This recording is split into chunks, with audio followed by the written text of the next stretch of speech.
All right. All right. Who is ready?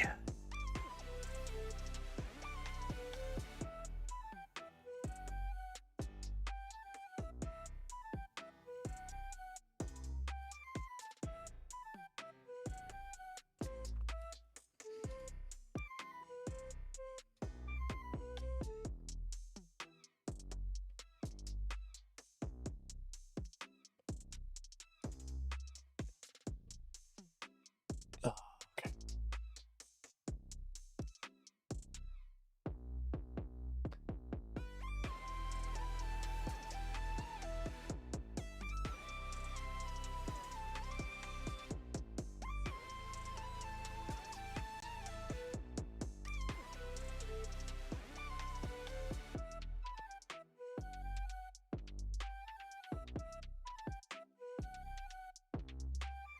Okay. Let's do something. What do we want to do? I'm going to work a little, just a little, in the null cloud. That's what's need to be done. Now, one of my problems with the null cloud right now is it needs a lot of UI work. And if you guys know me well, if you know me well, it's like my Achilles heel. The heel of Achilles.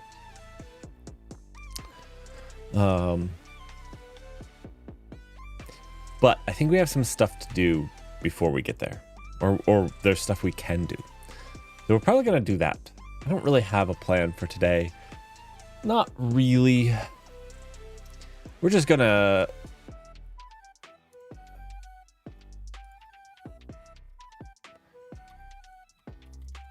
We're just kind of going to wing it.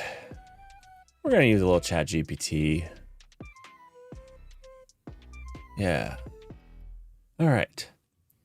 Let's see if we can't whisper to some code today. Null Cloud is still down. This server is just... I think it's gone. I think we lost him. I wish I had named him so I could say something, but I think it's actually a CPU issue. And I don't think that I'm going to be able to recover him. So the symptoms are, after being on for X amount of time, it freezes. And that amount of time is actually getting very short at this point. The weird part is there's actually no logs except for when I force reset it. So not only does it freeze, but there's nothing in the kernel logs that I could find at this point. And so yeah, I think he's dead. I think he's dead. It's all right though. We'll fix it. We'll make it a 2-node cluster. We didn't need the third one anyways. Yeah, we'll probably redo the cluster anyhow. That's just something that has come up. It will be okay though. We'll make it work. The null cloud is still down though at this point, which means so is Twitch alerts. So are Twitch alerts. All right. But I've actually worked way too much on debugging this. I validated that's not a memory issue. I validated quite a few other things. And at this point, we're to most likely a CPU issue for this one.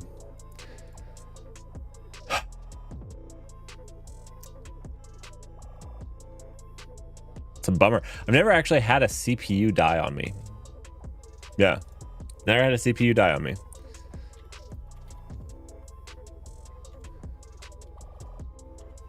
All right.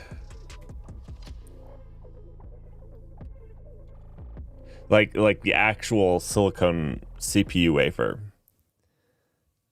I'm not saying like CPU as computer. I mean like the actual central processing unit. I've never had one of those die on me. So this is a new low for you, Intel. New low. Yeah, because like it's either that or it's part of the motherboard. that goes to the CPU. I thought about trying to replace the CPU itself. I don't think it's worth it though, for what I paid for the board, because it's just like the motherboard and a CPU. It's roughly the same price to just replace it with a brand new everything. And if it is the motherboard, like if it's one of the leads on the motherboard or something that's bad, or capacitor or whatnot, it's not worth actually replacing it. So that sucks, but because it might not fix the problem. All right, we have Eddington. Hello, my friend. So the last thing that we did was we did the Watcher RS and Watcher Go. These basically were there to, we're just going to Vim this whole thing. I think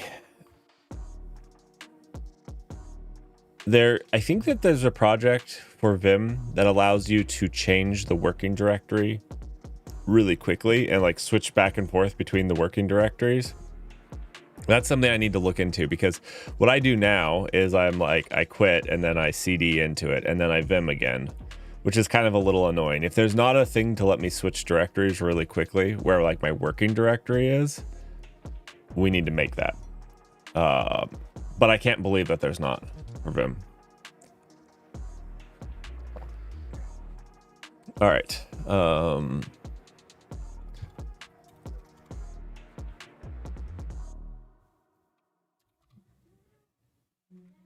I think the Go one was way more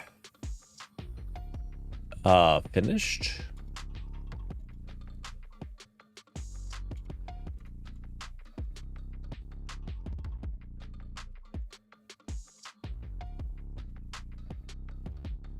This is a fantastic name. Fantastic.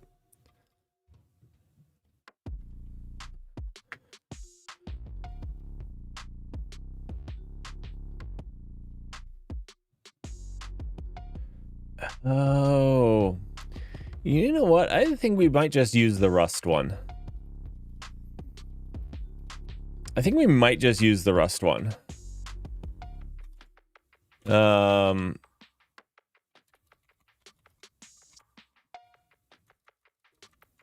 It did it cleaner and simpler. I know it's a little bit more hacky, but like this is it. This is all of it. I think we're just gonna keep the Rust one. Oh, we gotta clean it up a little bit, but that's fine. That's fine. This way we also have just a little bit of Rust in Eddington. I know it's a lot of Go at this point. The other one that I've been thinking about converting eventually, when there's a big enough rewrite, because all of this is proof of concept stuff. I imagine most of these things are going to be rewritten once we've learned good lessons. And in fact, some of the stuff has already been rewritten. If you look at, I guess this is part of the API, but yeah, some of this stuff has already been rewritten a couple of times. The API, for one, was kind of rewritten a few times with how it worked. Okay, so let's get going.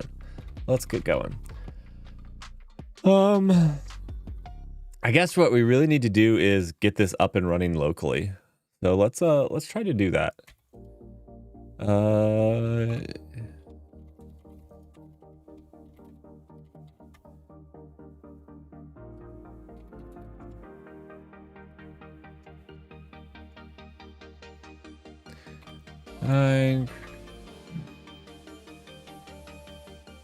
Let's just delete cluster just in case it exists.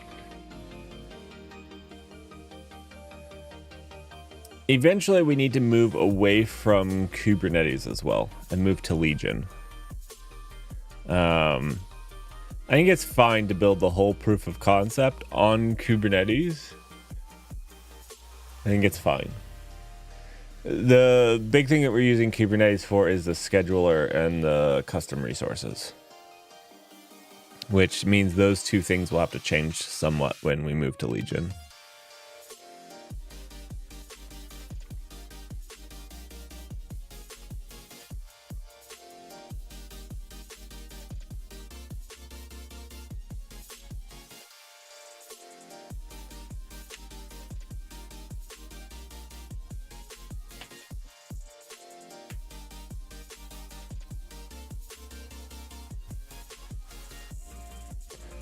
All right.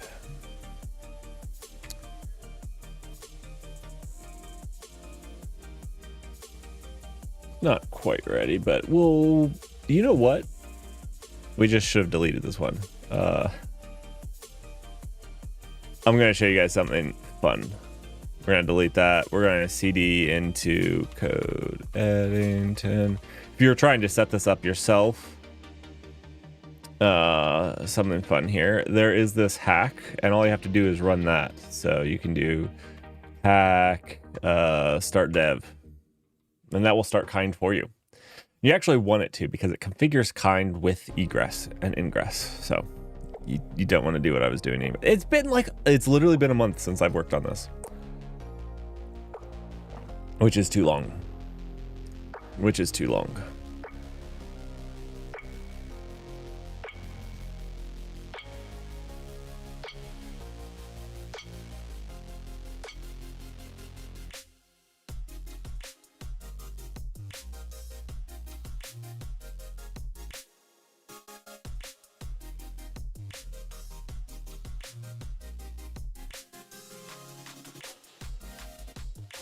It's gonna set that up. Okay, let's I didn't mean to actually do that. I meant actually, maybe I did. Let's start going through.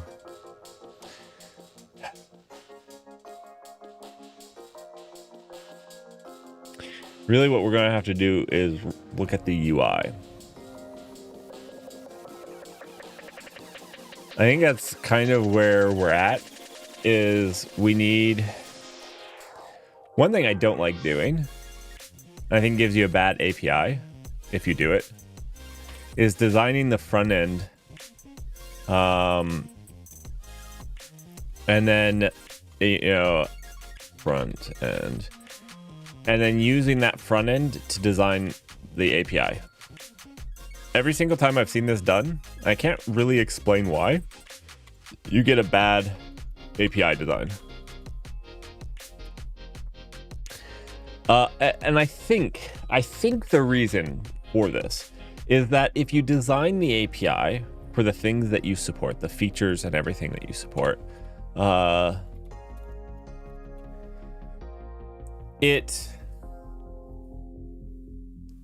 if your API doesn't support a feature, that's a request for your API to support a new feature. But if you're designing it just for the front end, usually it's like I don't even know why, because even if you're doing it full stack and I'm the individual that's doing this turns out to be a good API. Where I designed the API to support a feature, not a UI feature, but like we want to be able to do X, Y, and Z. And then implementing the UI. If you let the UI drive it, they just turn out rough. I'm not gonna lie. All right, that's ready to go. I'm not saying it can't be done either. I just think that this is the easier way to do it. But I said all of that to say we're probably going to do some of this, because I don't even know what we need for our UI. Haven't thought it through. Probably should have. We're gonna need user crap in there. So let's do this. Let's quit out of here, CD into API. So this is kind of our monolith. We have a monolith plus a few microservices where it made the most sense. So I think we have a users. Yeah, we do. Let's might need to be broken up just a little. I'm just saying. Just saying. It's like one big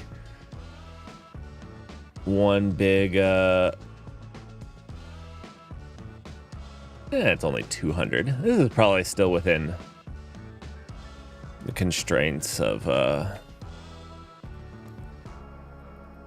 not implemented. All right.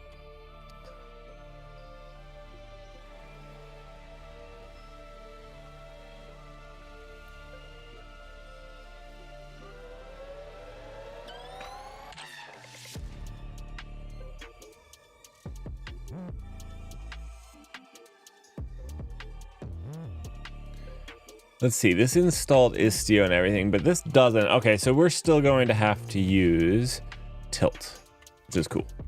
That's the other thing that we have set up here. So in theory, everything goes well. All you have to do is do tilt up right here. So you just run the start dev and then you do tilt up. This might make the stream lag a little bit because tilt is going to build the crap out of everything. MIDI, that's what I'm gonna call you. I'm just gonna get really excited and just say MIDI, welcome, and thanks for the follow. And you know what? I have to apologize.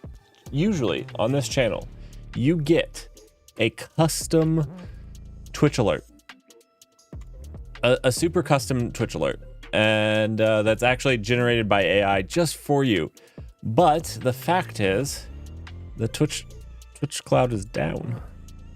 I did Control C to exit. I'm an idiot. Yeah, the null cloud is down right now. That's what we're working on. So we gotta fix it and get it back up. Part of it was hardware failure because we run it out of home lab, so you didn't get a custom AI. Feel free to unfollow and follow in the future when it's back up and running to get your custom AI generated message. Actually, what we might do is run through what I might have the application do. I might build like a loader app where anybody that is a follower that doesn't have a custom AI generated message, we generate one for, so they're at least in the database. I don't know why I could. Okay, let's see what this is going to do. This might lag the stream because it's going to go build the containers for everything. Oh, okay. Only building one? That might be fine. No, it's lagging the stream for sure. I told you it would. You know what? AT&T fiber is coming. They tore up our yards. They've left. Hopefully January, February, AT&T fiber gets installed in my house and we're doing well. No more of this Docker build destroys my stream. Yeah, hopefully. All right. Okay, so I think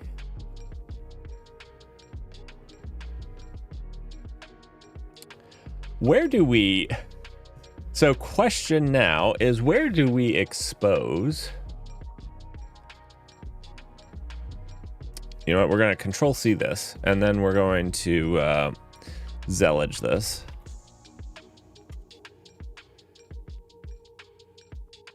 All right, I'm really bad with Zellige, so give me a second. It is Control T for a new tab. Yep. And then is it Alt? There we go. Okay, switching between the tabs. Okay, I got it. So now we can tilt up over here. Tilt up? Tilt up. All right. And now we can jump over here. What were we trying to do? Oh, the UI. See if I don't think we've ever gotten the UI running locally. So this is like a good first step. Let's check out what the tilt file is. I don't know why I want the tilt file. Tilt.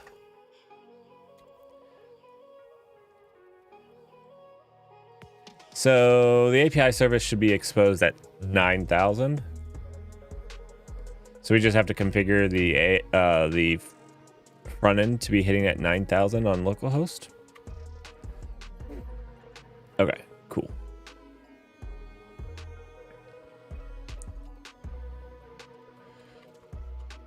Okay, so this is where I need to come up with something for Vim, or I need to find a plugin, because like I'm changing directories and this is like clunky. I exit out, I CD over to, you know, what do I CD over into? I think it's called UI. Yep.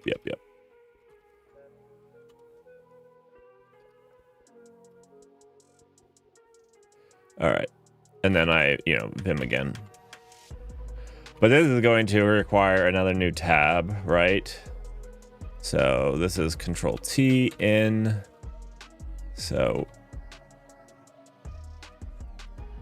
and then we'll go back here, CD UI, and then npm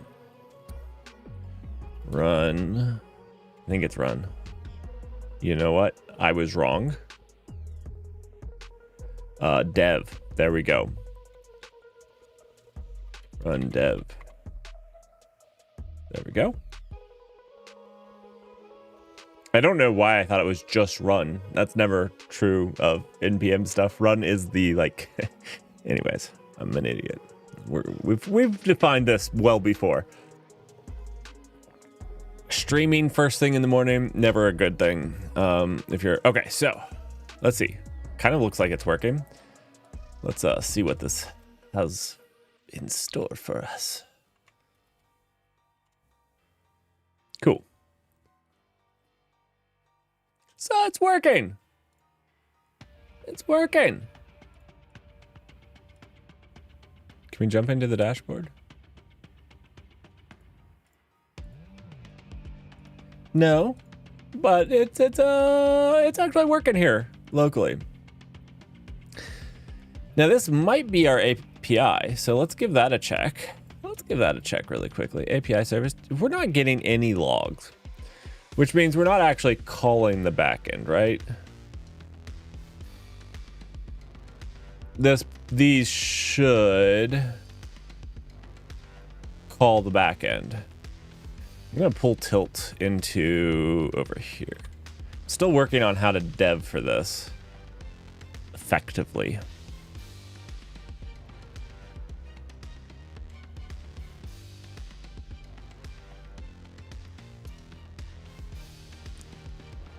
Now, the other thing that we can do is our authentication. I was hoping to avoid it when doing in dev, where we don't have to authenticate. We're working as a specific user.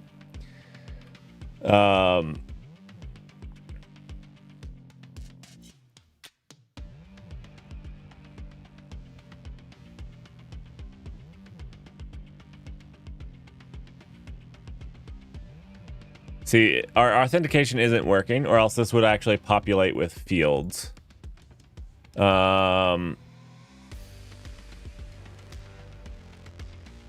Earnings is silly.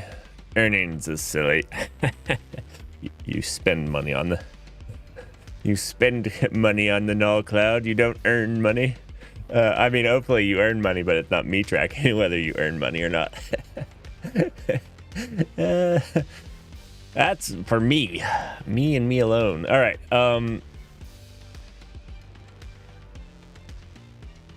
Yeah, something is funky is going on. Let's see what the logs here are saying.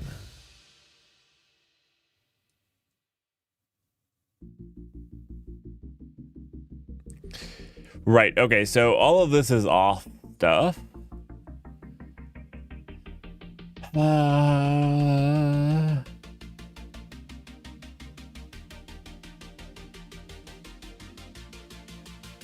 Should we set that up? Should we set that up?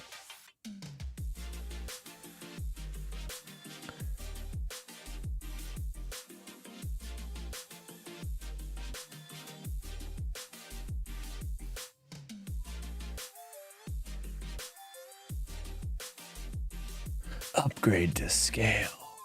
1 second, cone of silence. I don't know. I don't want to make sure that I'm leaking something.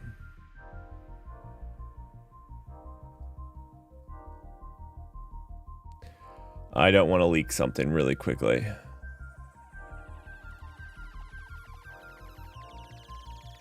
I just need how to set up the local.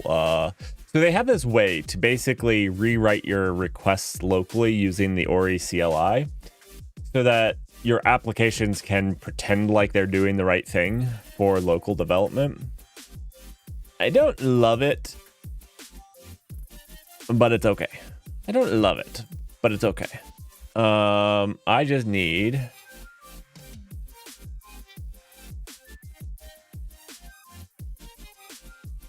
Okay, I think we're at the safe place. I don't think I'm leaking anything here.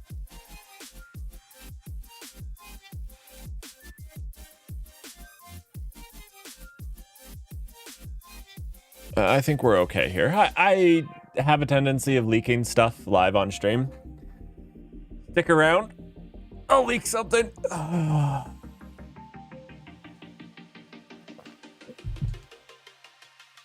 So there's 2 ways. Eventually, I want where... What I'd love to have happen is something like Dex to sit between Ori and the user. And that way, when you spin it up locally to debug, Dex can just run with like a static user. And you don't have to worry. I haven't gotten there yet.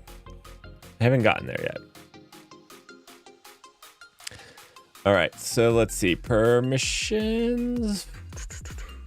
local debugging, troubleshooting security, open source, from dev to prod, migrating to Ori CLI.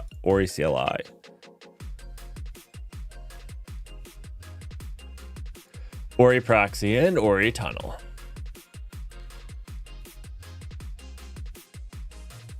Okay, I'm gonna have to do this.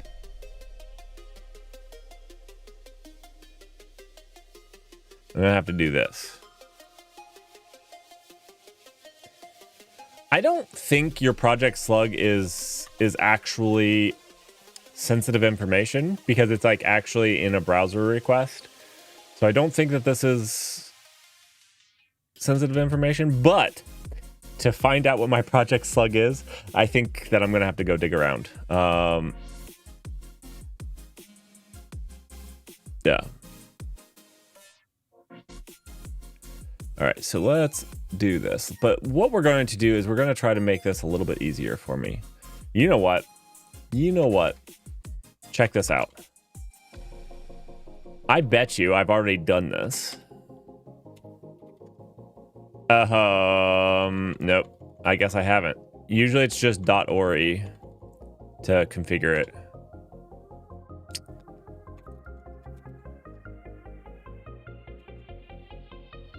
Do I have a dot?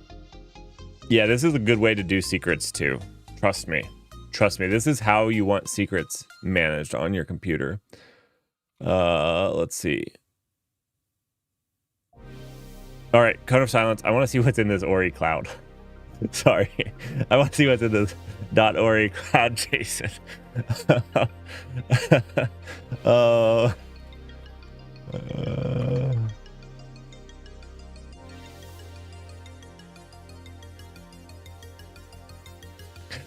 Star Ansible.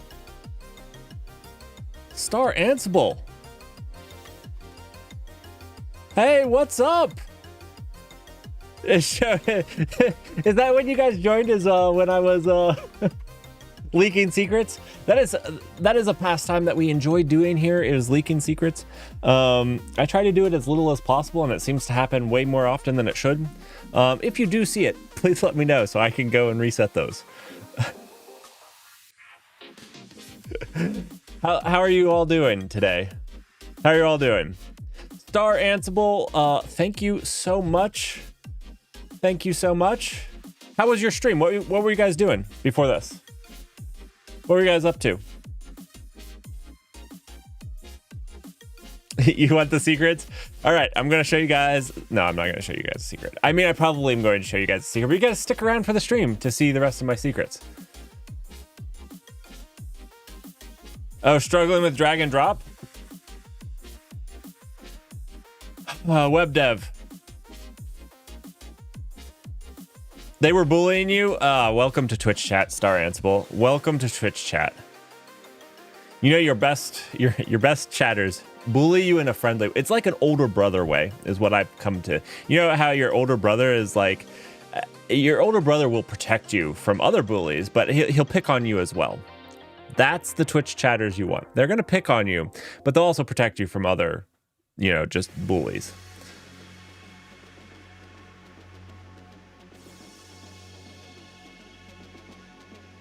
Star Ansible, you know what? I need to give you a follow myself. Let me go do that really quickly. I have not watched your stream, and it sounds like, all right, I just gave you a follow. Everybody should go check out Star Ansible, the 3 or 4 people that were here originally. I am not a web dev expert, so I need to join your stream every once in a while. You can expect to see me there to learn some tips of wisdom. I generally scream at myself when I do web dev.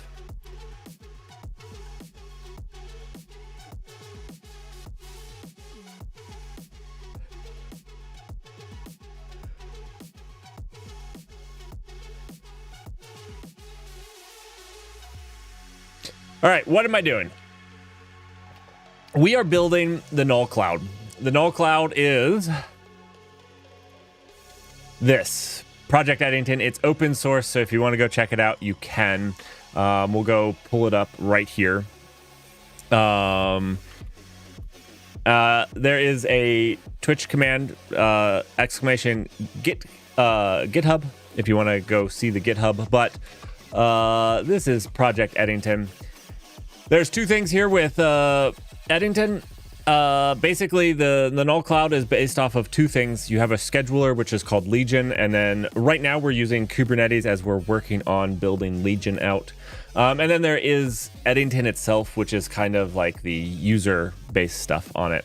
Yeah, it's meant to be a cloud provider, but it's a highly opinionated cloud provider.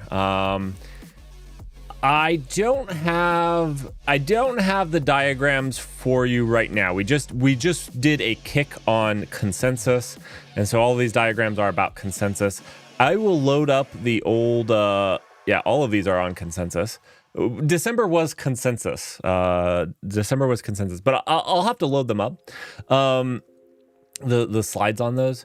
But basically, the Null Cloud is designed to be a kind of opinionated cloud provider that allows you to run stuff without actually caring about infrastructure. The idea is, I had this idea that I hate infrastructure as code, and yes, I'm bad at UI.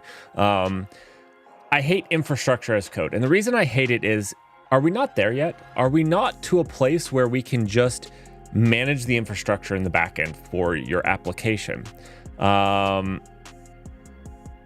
What keyboard do I use? I currently use, is this something people want to know? I can make this a command. I can make this a command if this is interesting for people. I'm actually looking for a split keyboard. I have some wrist problems, and I've been told that could possibly help some. So it is the System 76 launch.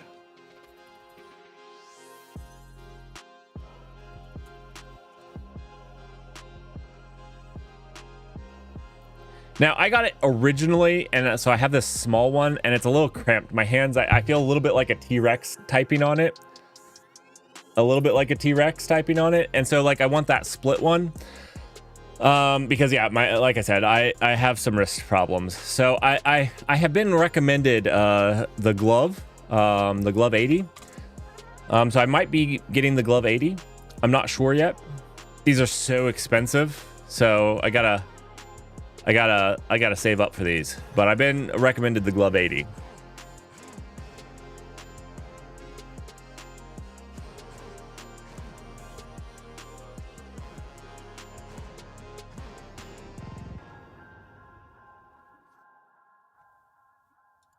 Yeah, these keyboards are ridiculously expensive. Check this out. Like, check this out. Check out how much this is. $400. It's $400. This is why I haven't bought it.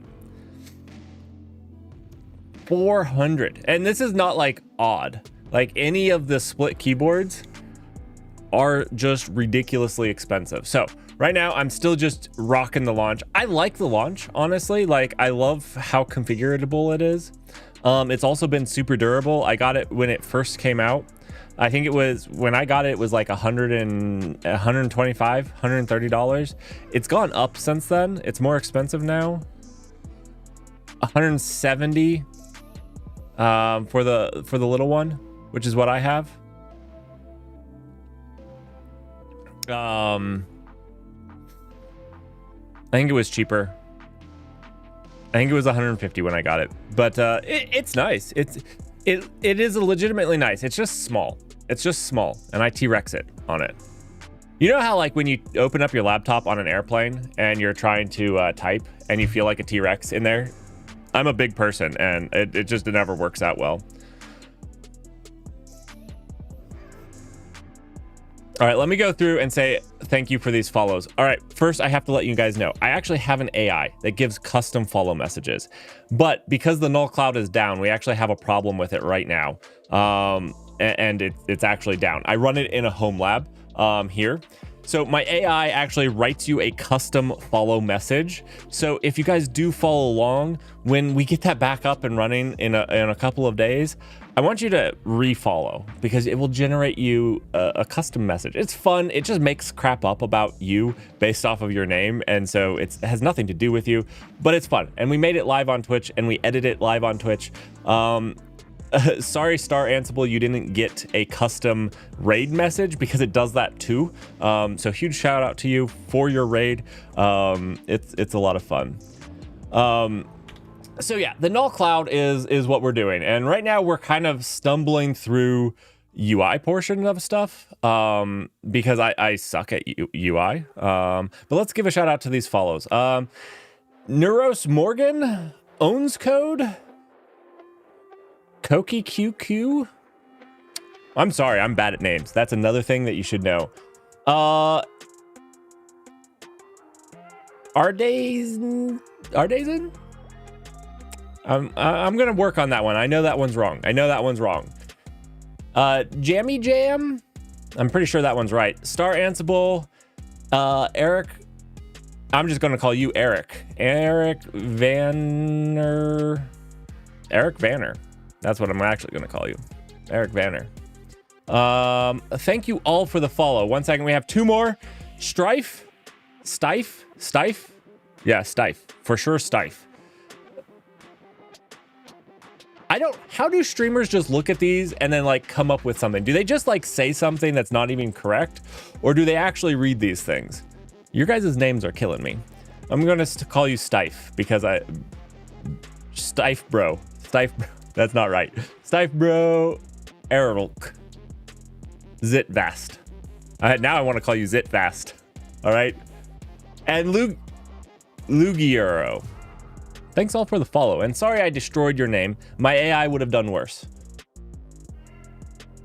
Monta, it's good to see you.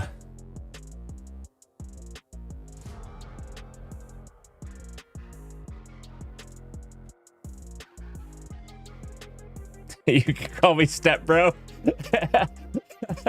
Okay. I'm probably not gonna call you that, but that's fine that you want to go by that. So yeah, the idea behind the null cloud, I got sidetracked. Thank you so much for the follows, and thank you so much for the raid, Ansible, or Star Ansible. The idea with the null cloud is that what if you could write your code and it just does everything for you? So actually right now we have a service. If you look at this is mostly a monolith right now with a few microservices. We have this container builder. You do not have to build a container. All you have to do for this to work is to point us at a repository And right now we only support Node applications, Rust applications, and Go applications. But you don't even have to build a container. We build the container image for you and we deploy it. And we handle all of that right now. Right now we're kind of making it multi-tenant. Right now it kind of works locally. And we're trying to add multi-tenancy. So what we're trying to do right now is set up Ori for user authentication and add the user stuff so that we can add that to, you know, here. So that we can actually support users. Yeah.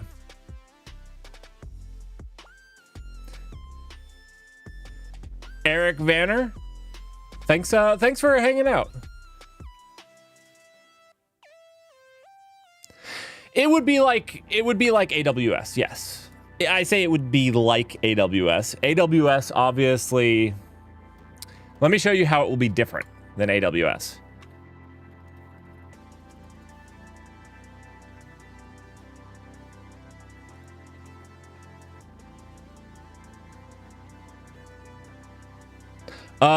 Just observe the ... here. Oh, and these are all just free tier stuff. These are just free tier stuff. I wish it would let me go to the last one.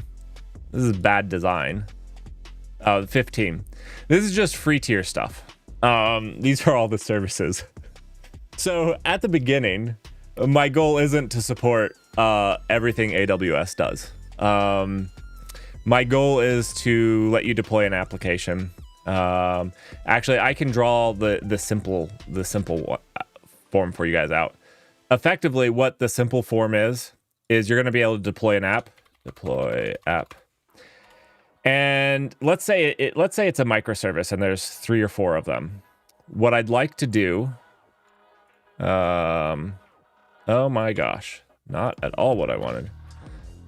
So let's say you deploy these 4 applications out there.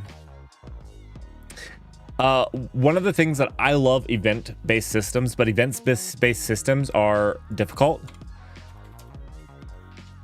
So one thing that I want is every account will have an event hub that these applications can use to pass messages, events. So this can raise an event and push it. Basically, this will be just Kafka sitting there as a service automatically that you get to use. So this can post an event, and this can post an event, and this can subscribe to all the events from both of those. But it's all set up and configured automatically for you. So you're not sitting and spinning up Kafka. You just made some apps and said that you wanted them deployed. The same with the databases. And this is kind of my MVP. If I can get a Postgres or SQLite, or not SQLite, but just something really simple as a database, and this event hub, so like these apps can just basically just looking at your config file, it can spin up the right Kafka stuff for you, so you don't have to worry about the infrastructure at all. That is my MVP. It's a big MVP. Right now we have where it deploys an app. It does this part. I guess the other MVP is this UI part. We need a front end. This is another big stickler on we need it for the MVP. So right now it does this. It doesn't do any databases, no DBs yet, nor this. So we'll mark these with X's, little red X's.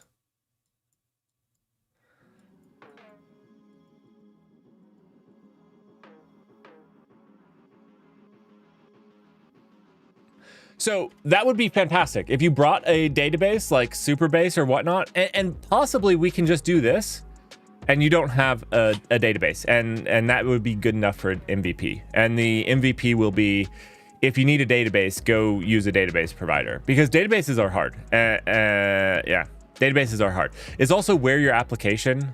So like the nice part about all of this here, if all of this falls over and you stand it back up, it's not a big deal if all of your state was stored in the databases. But if your databases fall over and you don't have like replications and things, you're pretty screwed. You're pretty screwed.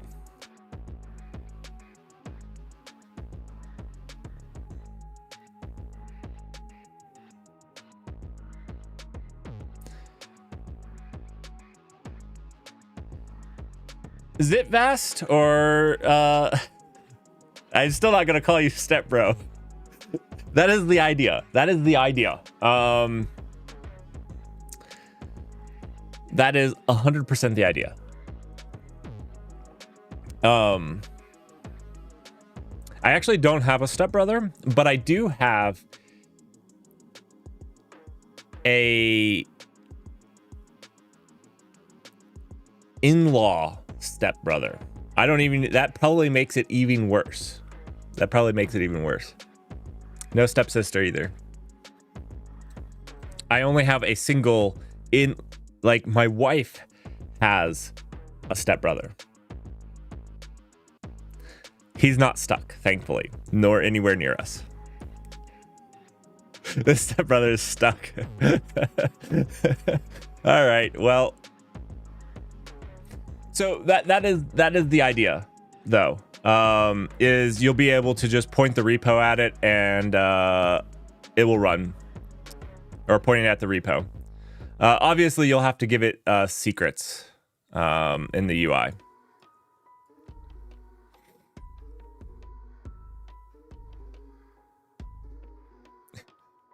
You should have joined us last week. Last week we did. Last week, let me show you guys what we did last week, which was pretty awesome. We did, and I'll make some videos about this. If you guys don't know, linked in down below is my my main YouTube channel where I do long form content. But a lot of the long form content I do here first, and we did. We built the Raft consensus protocol. So we did all of the Raft consensus protocol. I say we did all of. We did like 3/4 of the API last week. So that was pretty fantastic. I had a lot of fun doing this. And the only reason is we had a state problem. So Raft obviously keeps track of state and is kind of a state machine. So we had this, you guys brought it up and you made me think about what we did yesterday or last week. And it was 100% state driven. And we built a state machine in Rust. I've never done that before. I like Rust, but I've never done like a whole bunch of production code in it before. Most of my production code is either in something like or in something like Go. But I do like Rust. So we've been doing a little bit of Rust. Although Eddington is all in Go for the most part. All right, let's actually try to get Ori working here. I need to get our project slug.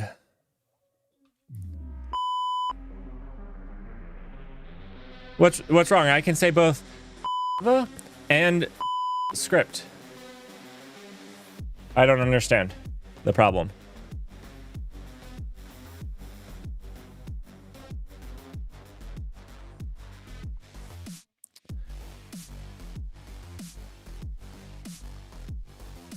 You know what? I tried to keep this a family-friendly stream, so I don't talk about script very much.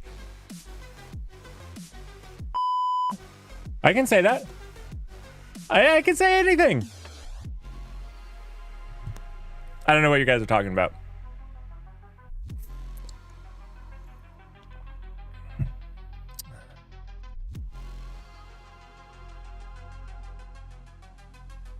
Oh, I like Scala. I like Scala. Okay, I don't like that Scala runs on the JVM. Let's be clear. I'm not a big fan of the JVM, but I'm good with Scala itself. Russell, how are you doing? How are you doing, Russell? It's good to see you. It's good to see you. I hope you had a good week last week.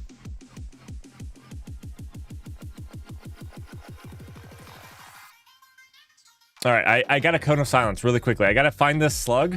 And I'm going to set this up so that we don't have to do this again. I'm going to do that dot file trick.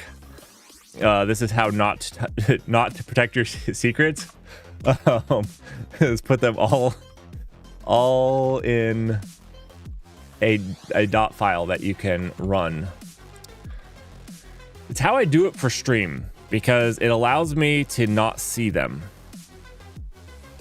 And yet I can put them in my environment.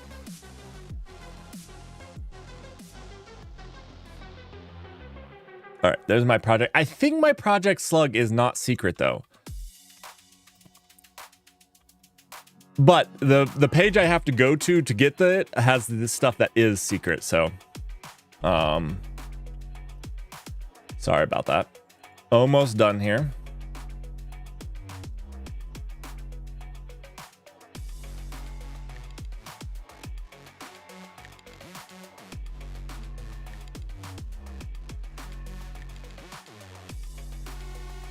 You put all your secrets on a fridge? That's good. Nobody would expect to look there. I feel like that's the next level, is you actually use Post-it notes for your secrets.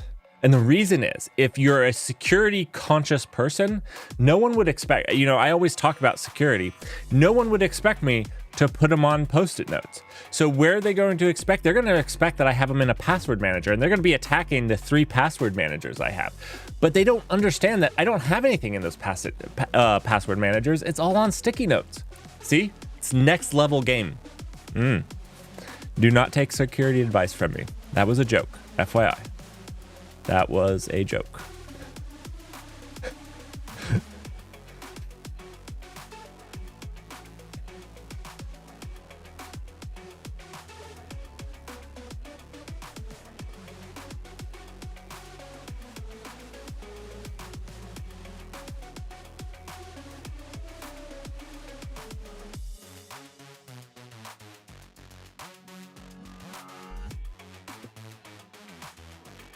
All right, I think we're good here. I'm not gonna show you this page.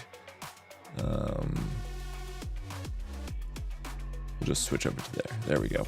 All right, back to the code. So we're gonna try to use this tunnel. There was this. Yeah, I don't think the slug is I use shift is secret because you actually have to use it. You know what?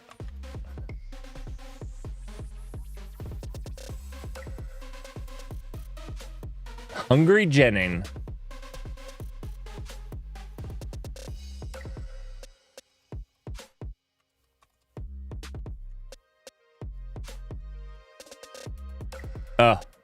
I need to. It's Ori Tunnel Project. Okay. I'm just gonna type it. Can't type.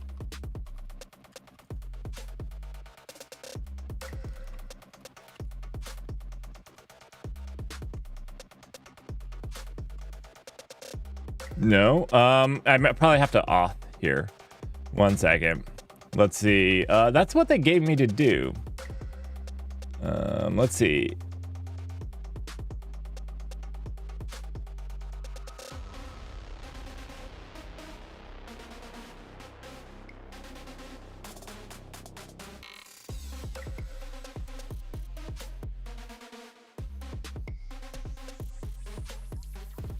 Oh, okay. So I don't need to do the project because I put it as an environment variable. And it doesn't like that. Okay. My bad.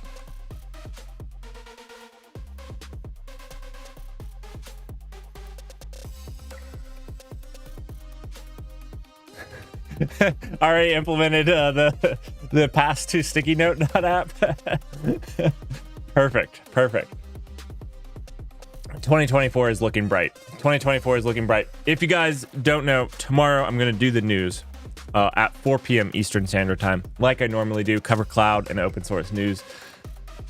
The other thing that I'm going to do after that, though, is we're going to stream to the new year, and we're going to probably either work on this, or I had a challenge. There wasn't enough people interested, but I was going to maybe do the challenge, and it's basically cursed software, and I have a challenge to solve. It's a really simple problem. All it is just mutating a CVE file a little bit, but basically I wanted to see some people's ideas for some cursed thing. So I'm going to do it in like 3 or 4 hours. I'm going to make some really cursed software that I think is going to be a lot of fun. All right, let's see if this is working now.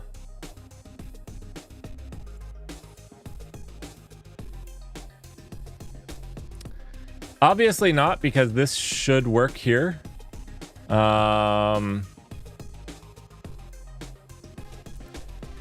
So this should actually have some stuff that comes down here, where you can do like a username and password, not the socials.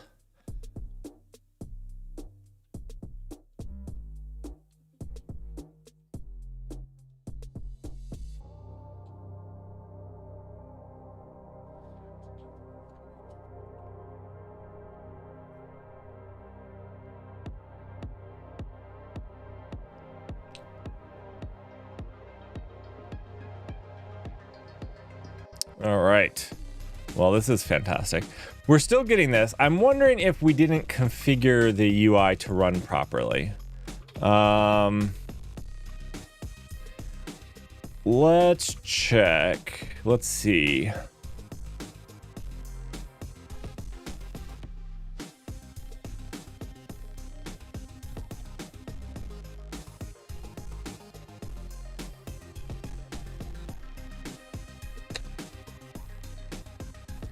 It would need to look at localhost 3000, right? Because that's where we proxied this over to.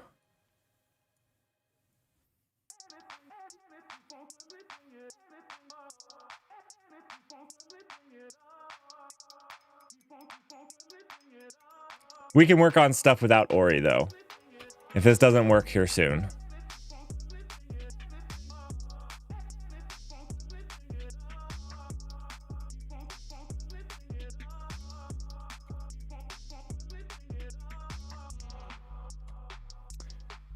Let's see. Is this documented here? No, it's not. We should document it here, though. We should. Whatever we do here.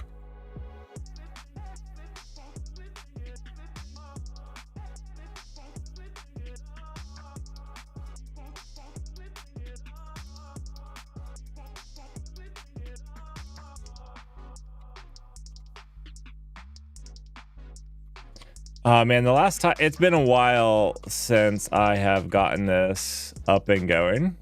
It's been like a month, 2 months maybe, since I've done anything with the UI. This is my bad. Let's see, where is our settings here?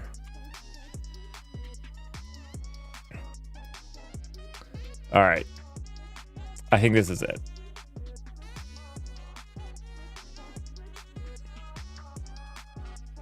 And we just need to change this to localhost. And this is going to rewrite it, right? I think that's what the Ori tunnel here does, is rewrites the requests and make them look like they're from the right place. So we just need to give a Vite Ori URL to override it. That's what we need to do.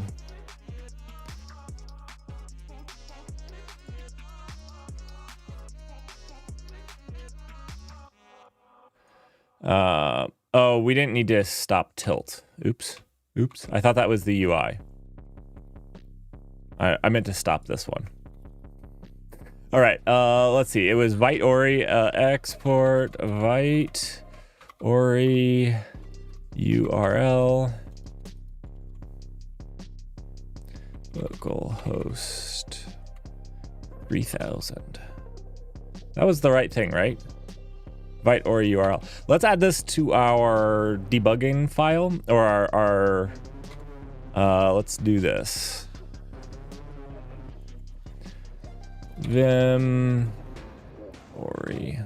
So this gets set up for us automatically. Cool.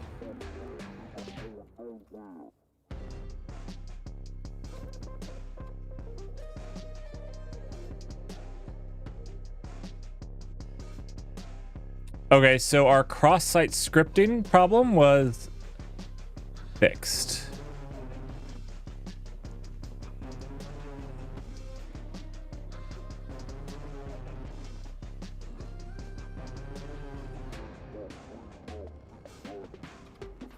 Do I need to put it on ENV instead of just putting it in the environment?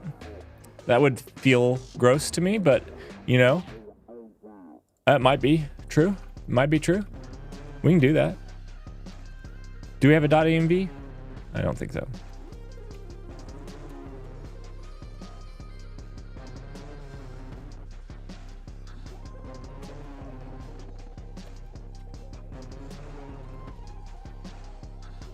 Okay, I didn't write. Let's run. Deleting cookies might be a good idea. Might be good. You know what we're going to do? We're just going to open this up in Chrome over here.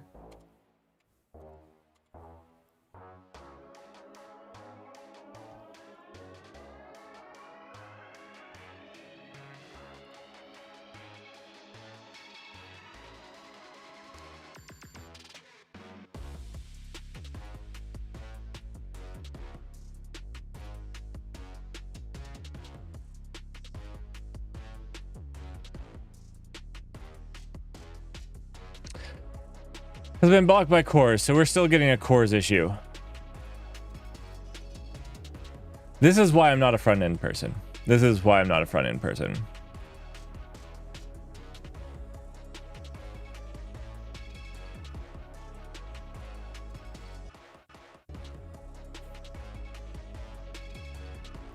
We can try the M file.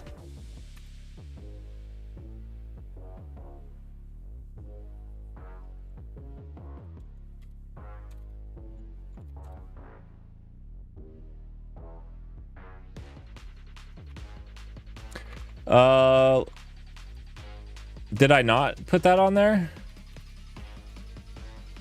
I didn't. I didn't. That's a good call. That's an excellent call.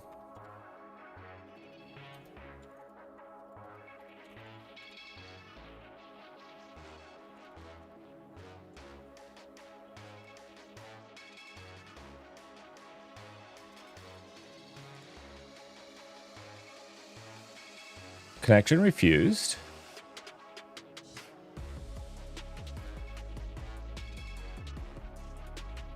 Hey, actually, I think that's this is better. Connection refused. I get connection refused. Yeah, that's good. I can deal with connection refused.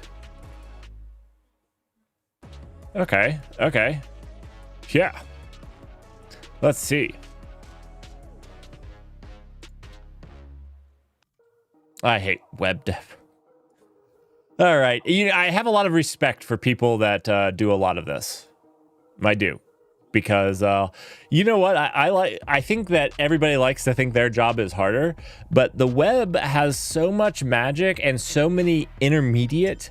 I find it much easier to write system level stuff for the back end, and writing the Raft consensus protocol was easier than doing front end. Let's just be honest.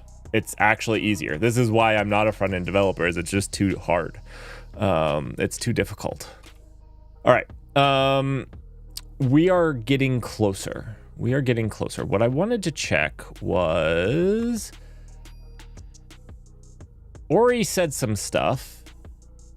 It's recommended to use the project flag or the Ori project slug environment variable for better developer experiment. Okay, this is fine.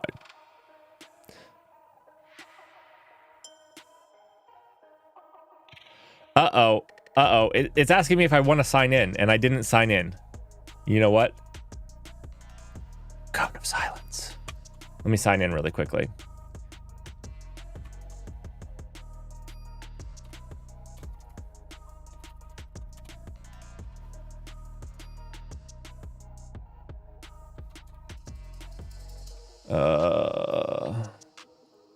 See you, Manta.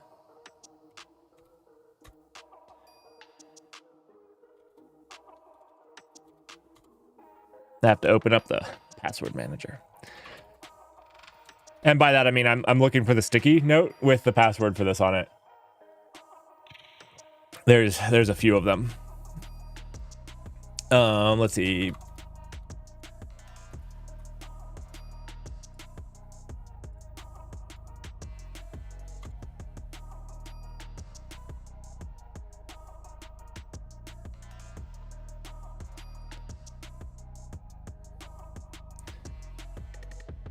All right.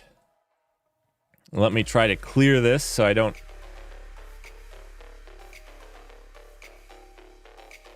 leak my email. I know you guys would start spamming my email.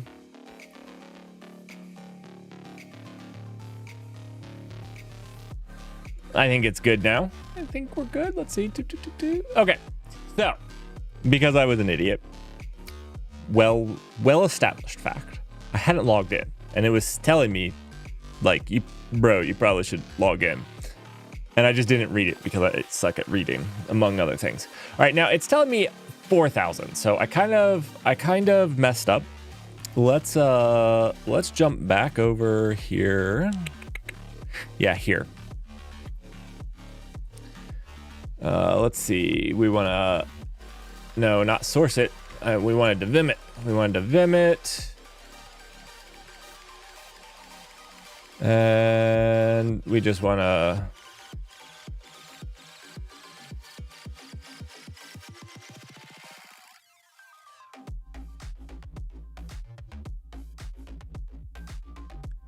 Ooh, Russell. I like that system. I like that. It's sneaky. I like it.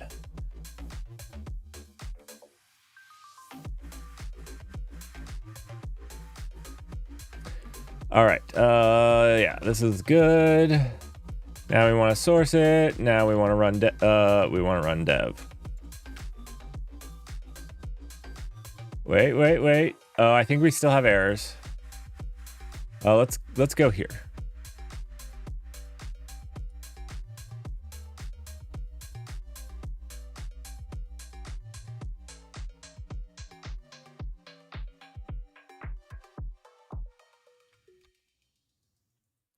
Is this not where this told us to point to? It said to access Ori's API, use URL. I don't know why. I told it to tunnel to 3,000 though.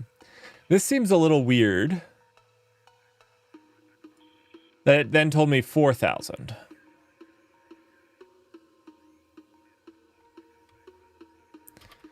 And then, you know, it's failing.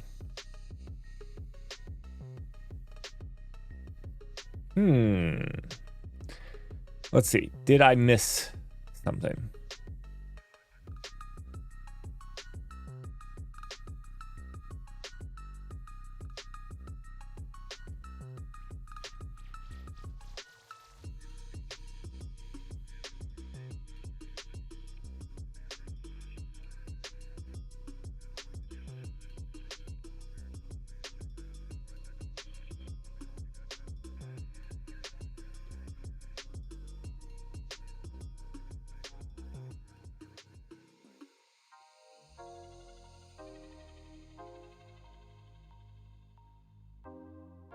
Okay, wait, this is confusing. For example, if your application is available at this...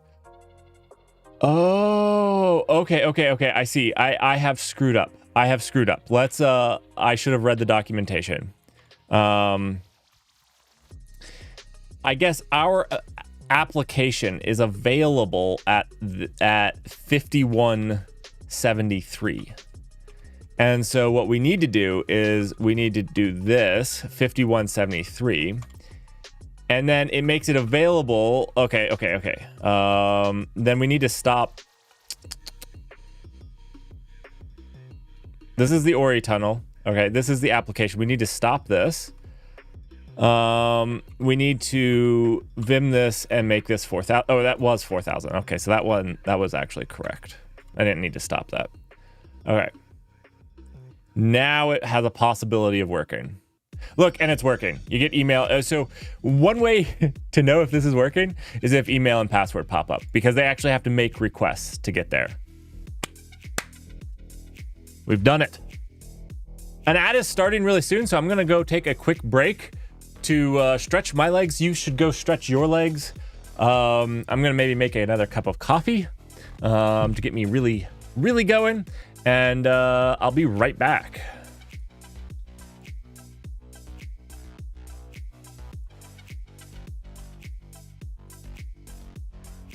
Have yourselves a fantastic little ad. And thanks for watching. Go stretch, exercise, do something.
All right, I'm back.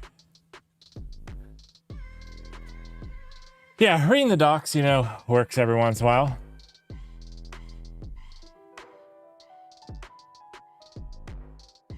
The Code Alchemist. How does this work? Came in at very off hour.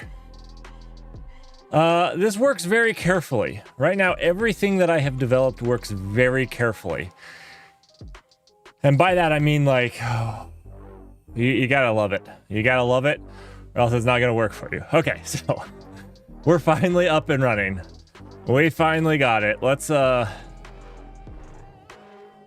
all of this works deployed, obviously. Well, I say works deployed. It was working deployed. We have some issues.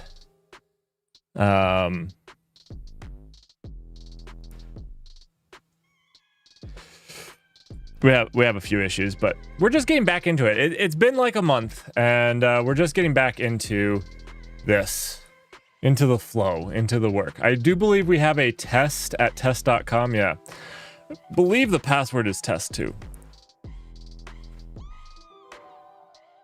No,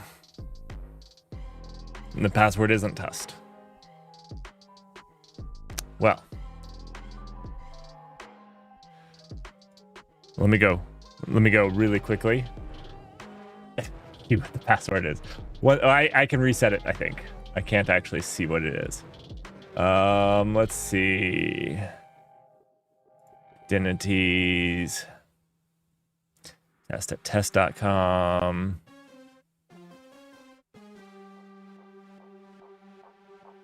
Can I reset? Let me reset the password.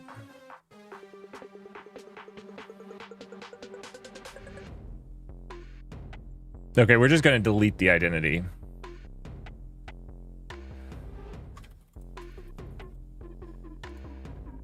We'll go through the creation. I think that there's actually a bug in the creation script. I'll show you guys. That's actually an interesting thing. So one of the things that we needed to do, let's actually look at this because this is maybe interesting. One of the things that we needed to do is we needed to create a user in my application when a user in Ori gets created. And I took a bad approach, I think. I've talked to some people that I work with, and I've taken an approach that has been done before, and I have literally done before with Auth0, that probably still works in production, but I think it's a bad approach.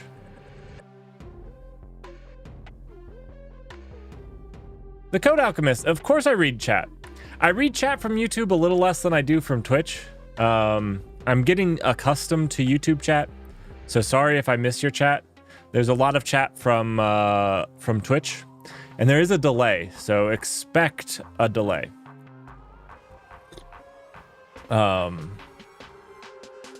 I apologize if I miss a comment. Sometimes it's a little crazy, as there's a lot more chatting on Twitch. Like 95% of the messages, the Twitch messages I see, are from Twitch. They are a much chattier group. All right, let's look at this though. You can guys see now. Okay. So if we look here in, was this actually? You know what? Let's get out of here altogether. CD, null cloud. No. Null cloud deployments. Infra. It's out here because it's like kind of configuring the infrastructure, which is what I put over here. I think it should probably be in Eddington, probably, although that seems weird as well. In theory, Eddington would work with any provider, not just Ori. 95% of the messages are from Monta. I do believe Monta is a good chatter, and we love you, Monta. Russell is... All right, so yeah, let's look at these. So this is what I was trying to do. Yeah, it's infra. So this is what I was trying to do, was basically make a function call that would send these things to me when a user logged in. So this was the workflow that we were trying to do, or were doing. Is basically, that's not what we wanted. We want boom and boom. Okay, so on user sign up, what was happening was we were catching an event, we were mutating it. We were fiddling with it a little bit, mutating to our own likes, and then calling our own server, calling back to our server.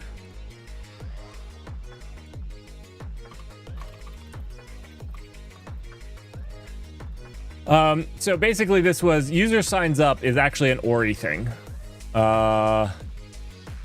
Ori. And then Ori emits an event. And we were mutating this on... Ori gives you a way to mutate that event. Mutate the event. Yeah, I guess that's this part here. To mutate the event. And then basically webhook it back to the server. And so this is what we were doing.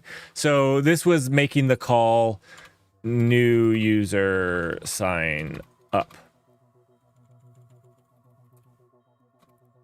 And making the call back to our server. The problem was, I think that this is a bad way of doing it. Russell, you're my second best chatter. I'm not insulting anybody. You take it wrong. I was praising Monta. You know, I have heard that the more you chat on Null Labs stuff, the more comments you leave on the Null Labs YouTube videos, the more you chat live in Twitch chat, the better pay you get at your job. That's just facts. Facts. Undisputable. Yeah, don't take my word on any of those facts. Probably shouldn't watch while working either.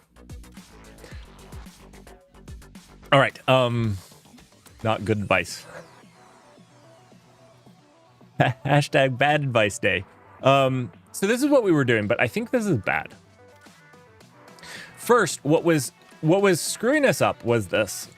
These kind of change. Also, you can't guarantee that they have this. Like this newsletter consent. On our sign up right now, there is no newsletter consent. So this actually doesn't exist in that. And we can look over here in our project configuration. We kind of were trying to set this up for that. So this was our webhook. This is where you could call back. And this is another problem with this solution is Ori doesn't have a way to do this locally. This webhook never comes back to my place. So it never posts to my webhook call. Unless if it's running in production. It does in production, but that means we could only test this in production. I think this is actually partially a problem with Ori, how they have it set up. I have email and talked to them a little bit about that, but what I think is a better way and just simpler is just simpler. User signs up. And basically what we're going to do is when they request the dashboard, when they go to like click the dashboard or whatnot,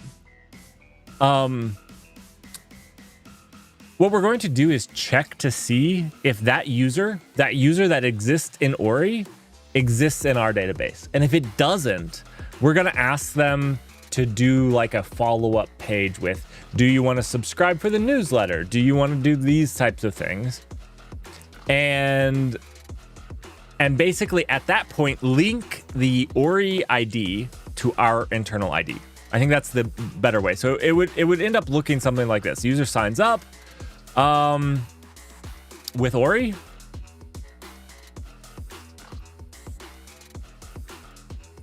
And then basically nothing happens. And then the only time something happens is on another request.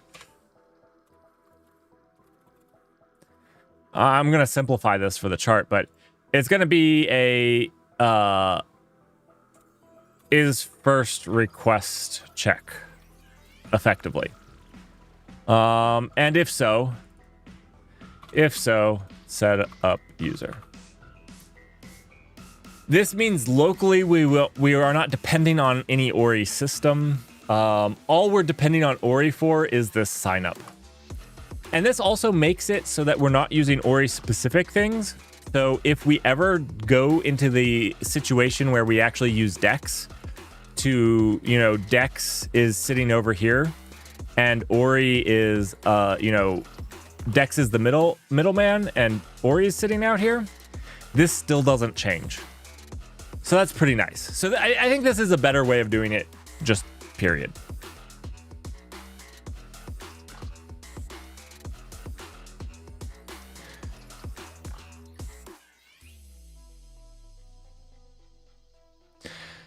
So originally, it's this right here. It's this configuration that you have to push up. There's actually no web UI to actually configure it.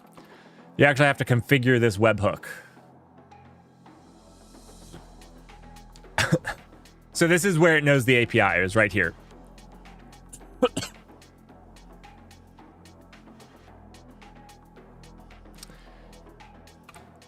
I believe you can. Yes, I believe you can.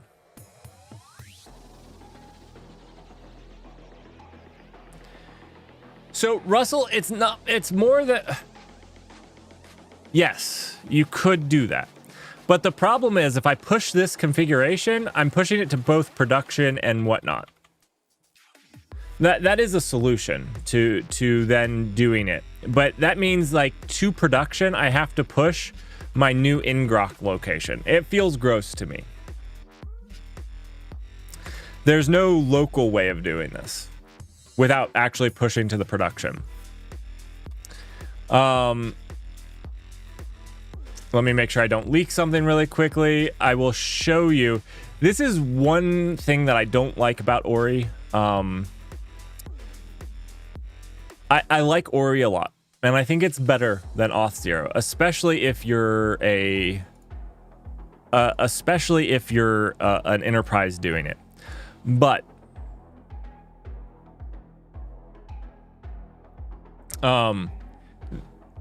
it's going to be cheaper, way cheaper. Especially it's an open source project. You can host it yourself. They only have 2 plans.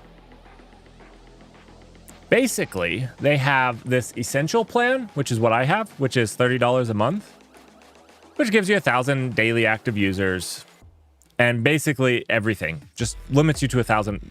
And then they have the $700 a month, which goes up to 20,000, and then you can buy more based off of that. This allows you to have those development environments, though, so that you can do that type of stuff. This does not. I have no way to do a development environment, which means I have no way of pushing stuff like this to a development environment, which means even if I'm just adding a different one, so let's say I just do another hooks here, just do, you know, another hooks to some Ngrok place, I have to push that to my production environment. I don't know if that makes sense.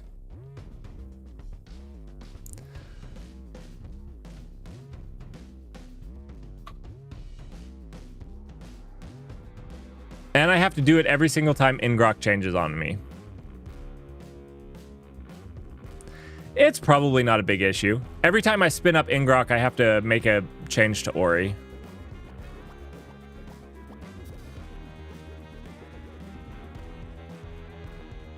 Well, I can't just push one when developing locally because that would break production then, right? If I didn't have this one, If I didn't have these two here, production would break. Right?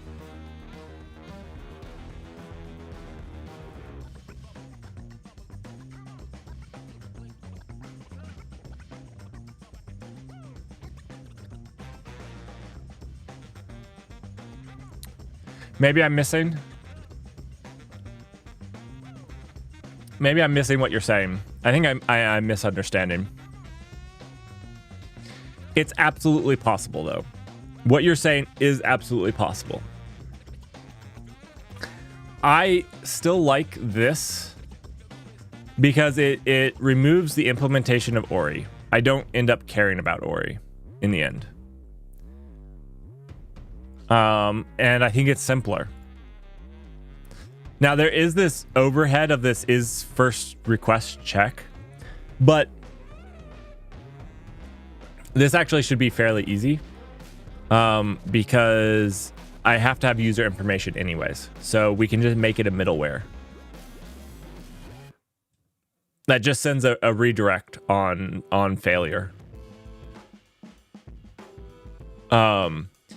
It also removes Ori as an implementation feature. So I think you are 100% correct. You could make this work. I still don't think, even if we can make it work, that I want to do it that way.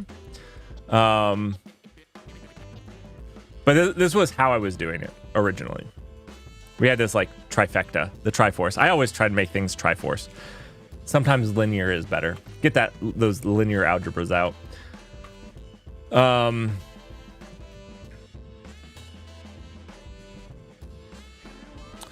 And like I said, I've actually done this before. This is why I was going this way. I have done this before, for better or for worse. I have. Actually, interestingly enough, did you know that Auth0 got rid of its hooks? It had hooks and it got rid of hooks. It still has actions now, but they're a little different than their hooks. I did it with their hooks. It was horrible. It was horrible. I'm sure it was horrible. It works to this day, but it was horrible. Okay, so let's get into Go code and actually do this basically detection of a new user. Like, we don't have anything in our user database. I think that will be fun. That's something we can write some code right now. And I haven't done any writing of code. We've gotten the project up and running again, which is good. It's been a little while.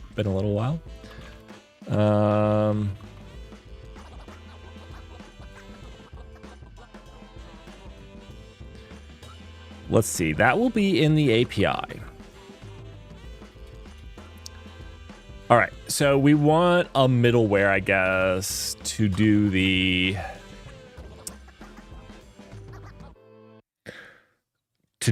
check.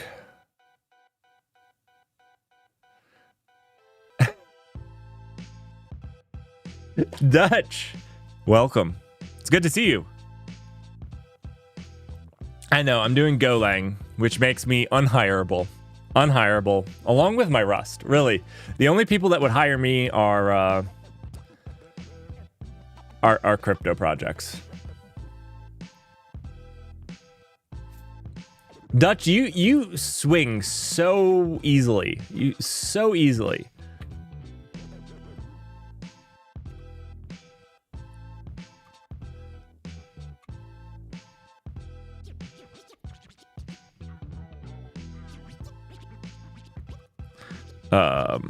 Let's see. I could not remember what the thing was. Let's see. This middleware is going to be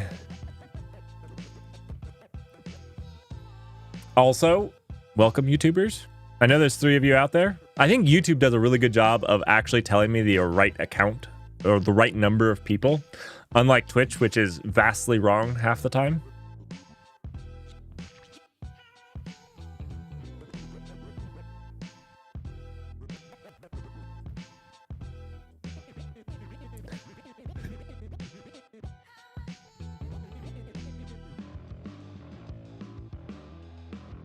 You've manually tested? You didn't automate that? My goodness. What were you doing? What, a week on the job and manually testing? Not a good look. Not a good look.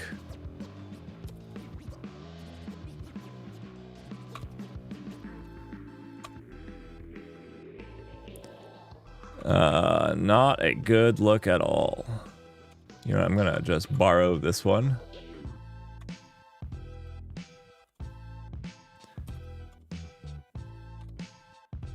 Just gonna borrow that one. Okay, let's see. We want to call this new user middleware.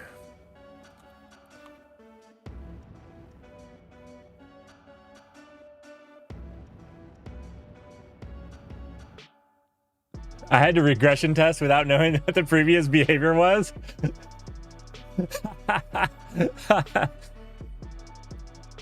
That's fantastic.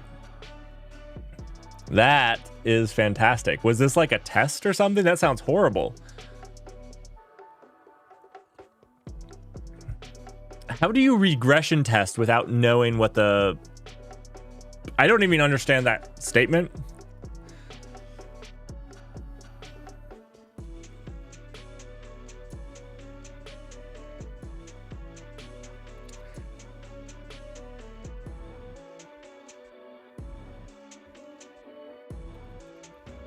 All right, so let's see if I can remember this. CI, oh yeah, okay. Let's see. New user middleware. That's not what we want. We want checking if new, oh, user is new. Look at that. Thank you, ChatGPT.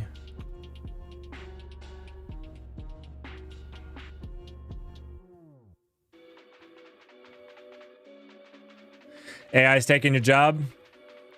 Should have joined us for the Winter Games. Should have joined us for the Winter Games. It was rough. There is a reason. There is this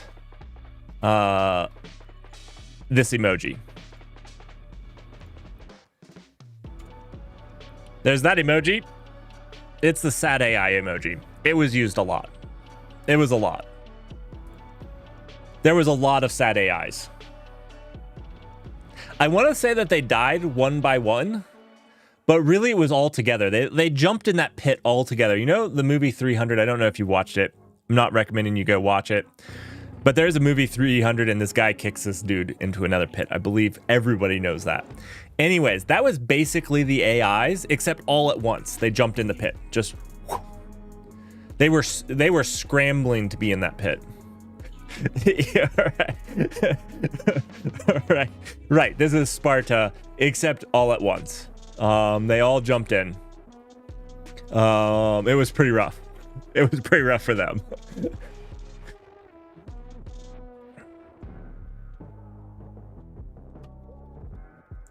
So you'll like Project Legion. All right, so this is all we need. Let's see. Check database for user.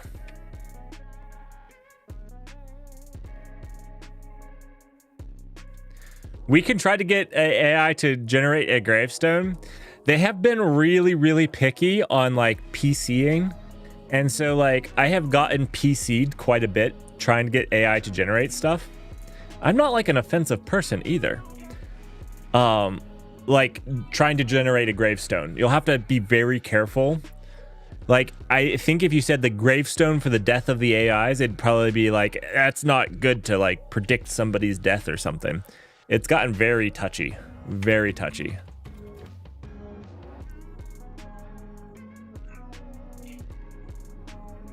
Now I kind of want to try to get it to generate that though. I kind of want to get it to this is Sparta, but replace the guy with an AI. All right, I can't get this out of my head now. 1 second, we gotta try this. Dolly, I've been experimenting with Dolly. Not as good as Midjourney, but I'm not paying for 2 AIs, and this gives me ChatGPT 4, and so we don't have Midjourney anymore. We're playing with Dolly. Draw me. This is Sparta but replace the guy getting kicked with an advanced AI. With a not so advanced AI. This is Scala.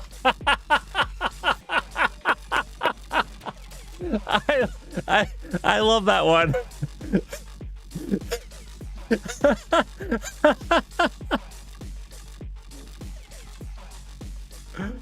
Oh, okay. This is Scala. We gotta update the image just a little bit with this is Scala.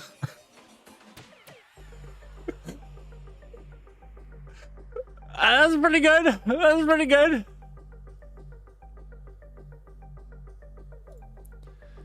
Please include the pit behind the AI.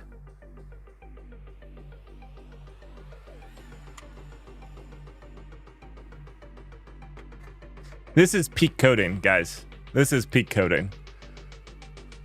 It's good to be working on Eddington again. Honestly, it is good. We're gonna need to pass in a database here, right? We're gonna need to pass in a database, and we're using Bun. We're using Bun. I don't remember what that connection is. I was hoping the AI would tell me what that is. That didn't include a pit. You missed the pit part. You just... Okay, I like the Spartan guy better. I like this better, but like... Also, this is like super, like copy and pasted on top of the foot. Like this foot is actually impacting. Like this foot's behind. You screwed up. You screwed up. Don't give me that crap. Okay, we need to find the bun DB while we're doing that. We're just going to do bun dot db, right?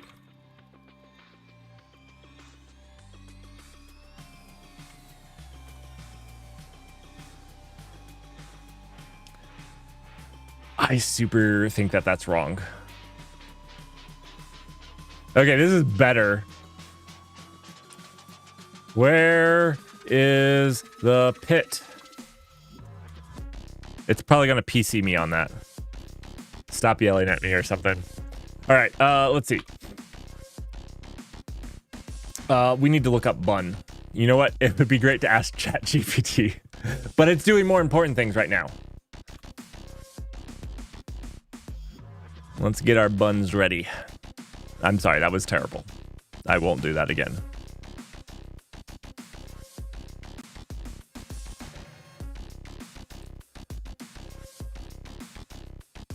All right, where's our... It just... Do you know what a pit is? Am I misspelling pit?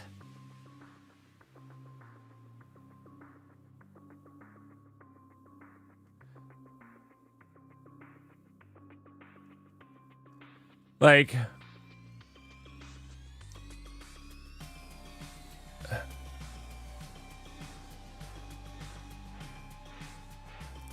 All right, you know what we probably should just do is write a helper function for this. I don't know if that's the right way to do it, but that's what we're going to do. Do we have like a bun? A bun? We're doing it as models. That's what we were doing. These are like the tables for it. Ugh. I hate ORMs.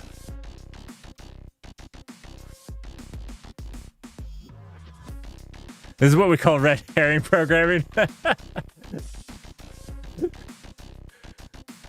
right, come on. Where's my pit?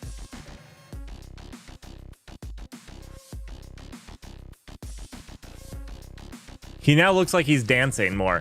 Like, okay, this guy, yeah, that's kicking. That's kicking. This guy's dancing. He's 100% dancing. Let's try again. Okay, we're not trying again. That was too much. That was too much. Sorry. Sorry, I got sidetracked on We'll come up with emoji. Oh, wait, you know what? Now we got to do... Can you make this 2D and an emoji?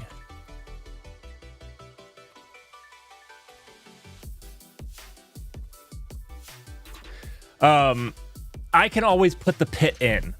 I edited the other one as well. The AIs didn't do everything for me. Midjourney would have done better at that. 100% Midjourney is better. 100%. Okay, so this is our structs. Let's jump over to the user stuff.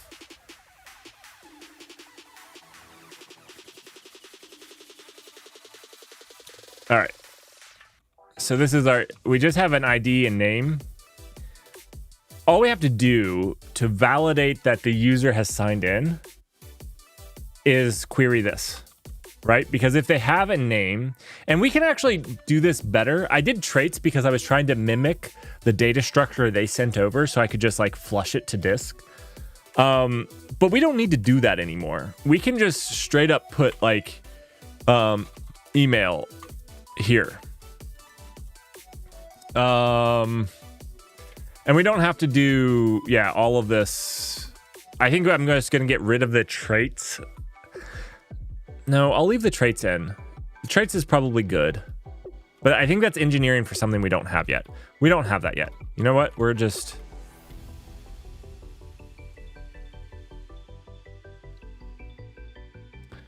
We're just getting rid of it. Okay. So we just have to query if the user exists. If it doesn't, we're going to make it. We should have the email. You know what we do need? You know what? Is the newsletter. Does this want to... Do we want to put the newsletter straight on the user? I feel like that's wrong. But, they're both standing. Okay, maybe we just use this. Maybe the next AI games that we do, we just use this. Because it's terrible and awesome at the same time. They're both standing on the pit. They put a yellow head.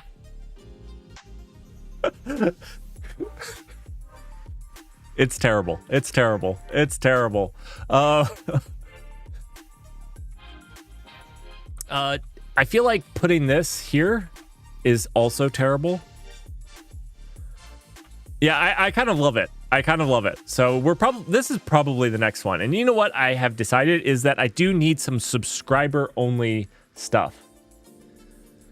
Varshal Sharma, hello sir. How do I become a cloud engineer? How do you become a cloud engineer? By doing stuff. And I don't know what a cloud engineer means. Do you mean that you know AWS really well? That's fine. Understanding the fundamentals of software and networking is going to be your core competency. Forget which cloud that you're running in. Do you know what a network is and how to connect two networks and what that looks like in a normal networking model?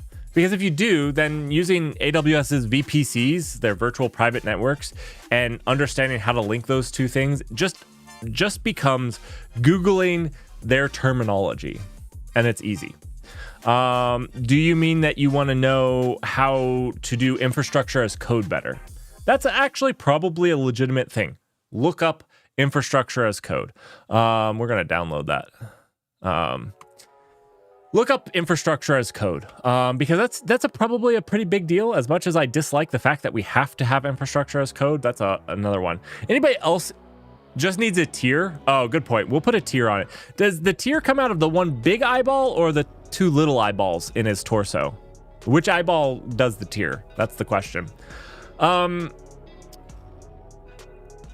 You know, I'm not like other people, so I don't have this thing as a cloud engineer. I know that there's jobs that are specifically cloud engineers.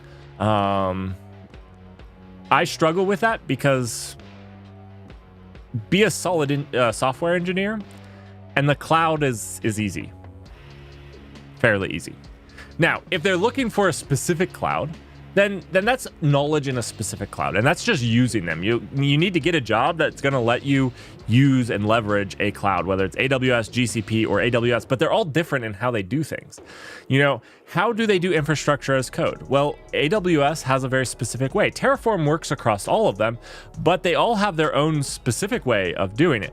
You know, Azure has Azure DevOps. I don't know it very well, but I do know of its existence and how some of it works. Then there's Cloud Run for GCP, and then you know there's the CloudFormation templates. So the CFTs for AWS. Knowing those specifically, does that make you a cloud engineer? I don't know. That's what I'm asking, Russell. You know, is cloud engineer the new term for DevOps engineer or SRE? I don't know exactly what people mean by cloud engineer. I've seen it posted around some. And usually they're wanting engineers, from what I've seen, that have experience running applications in the cloud, but not like SREs, like more like a developer still.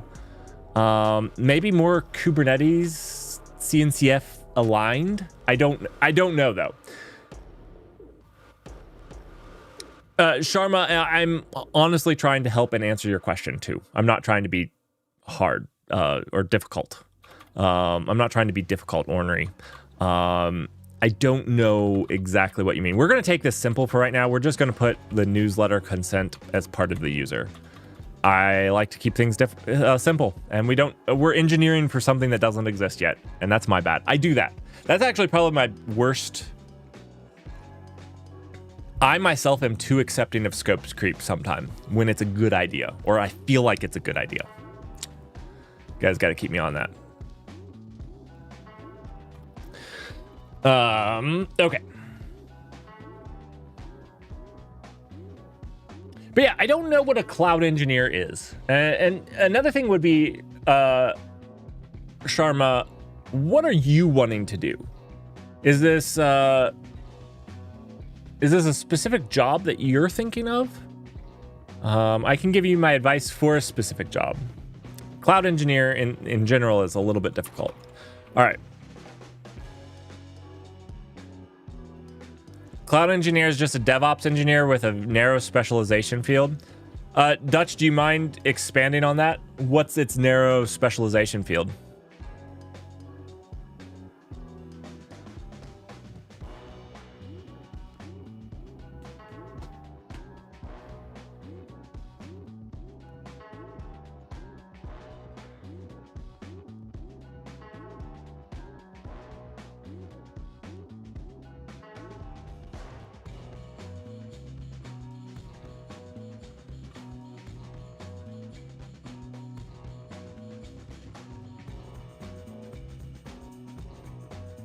Deploying and architecting infrastructure for cloud applications. Okay, so if that's what you're wanting to do, Sharma, I will give you two things of advice. One, I think hybrid cloud is going to make a comeback in the next 3 to 5 years. I don't think this is anything that you have to... data centers take time. Nobody pivots on a dime to build a data center or to even use a colo space. So, fundamentals of bare metal.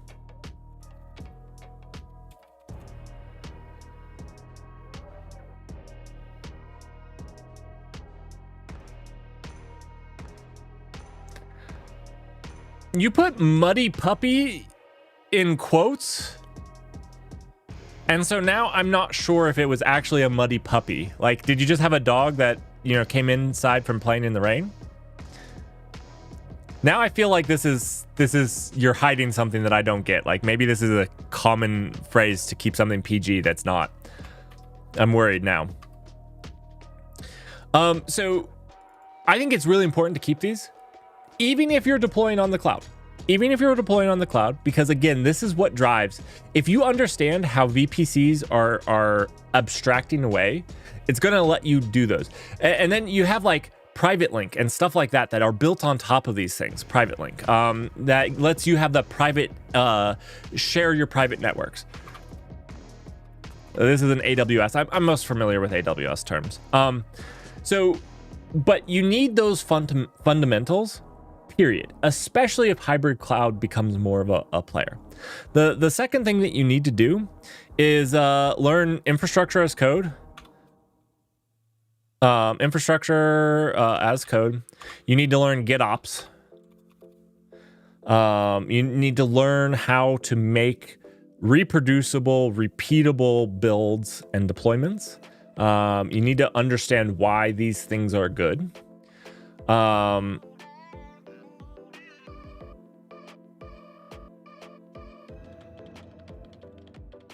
Okay, so it was actually muddy puppies. That's acceptable. The quotes threw me off, I'm telling you. Infrastructure as code, GitOps. I'm trying to think here really quickly. You need to learn the basics of all three clouds.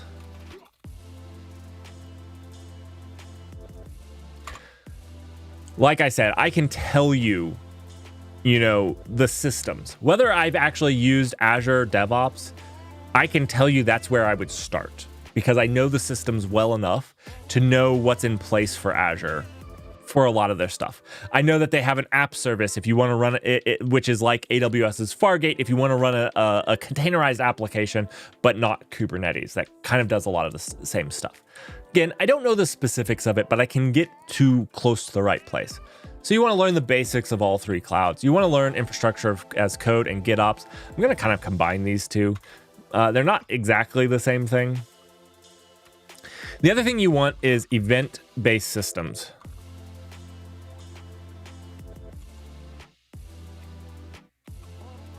Think Kafka. Think Kinesis, Firehose, whatever you want. Nat.io. Okay. We're gonna put another one.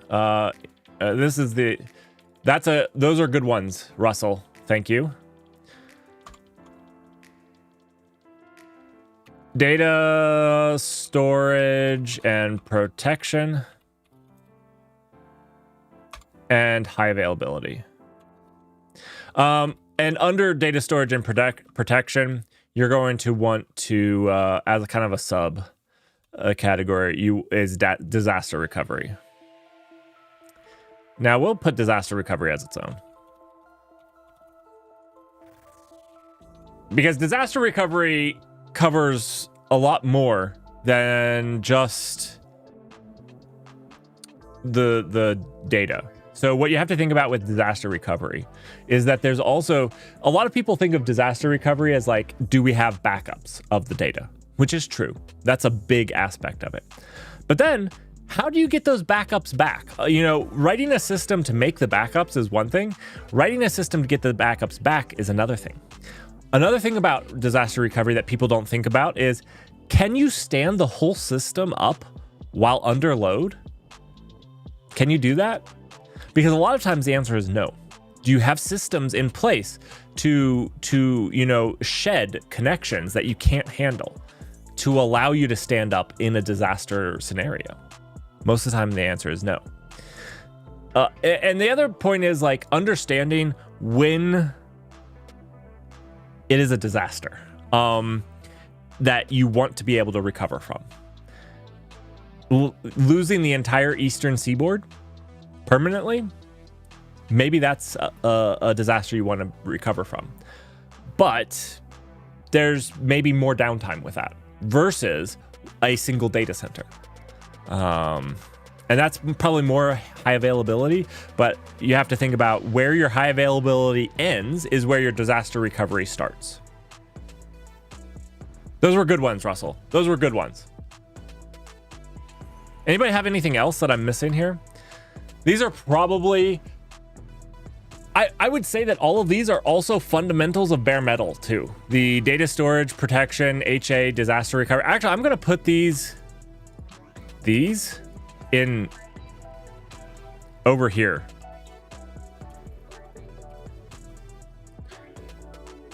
Because these aren't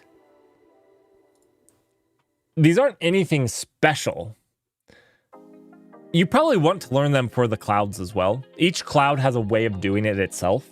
So if you don't mind vendor lock, and it's a little bit easier to just leverage whatever cloud provider you have. For disaster recovery, it's a little easier to just use AWS's solutions for disaster recovery because they're built in. You don't have to use their systems though.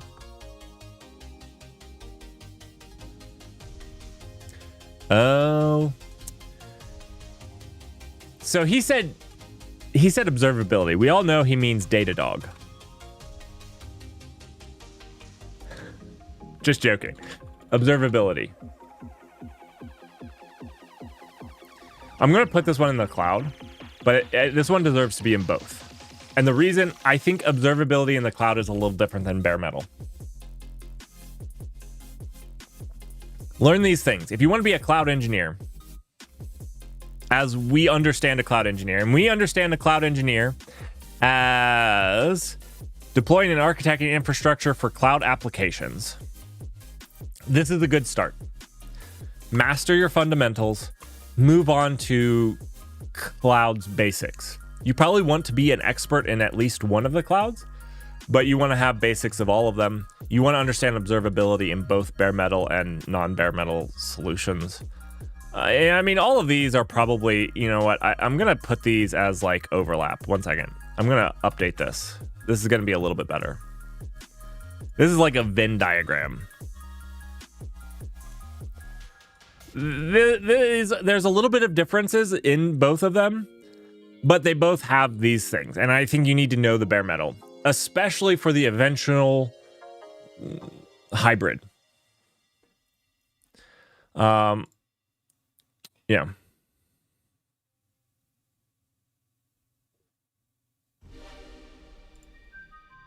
And we'll take this. Okay. So there you go. You want to be a cloud engineer? 3 easy steps. Learn your fundamentals.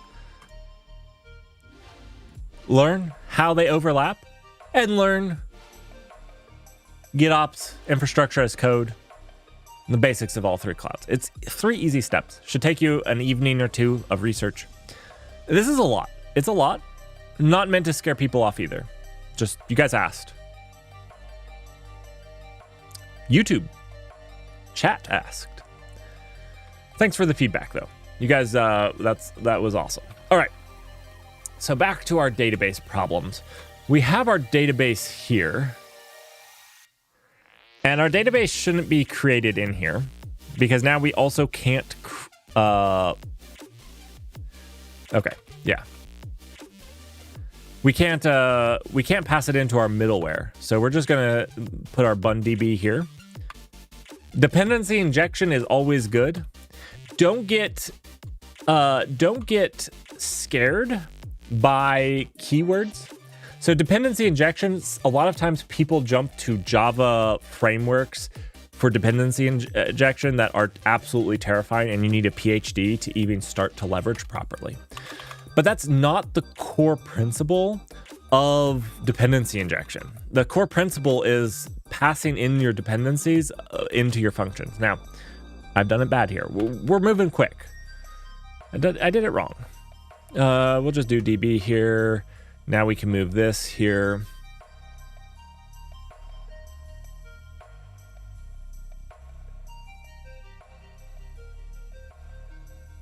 An evening on what planet? It can't be.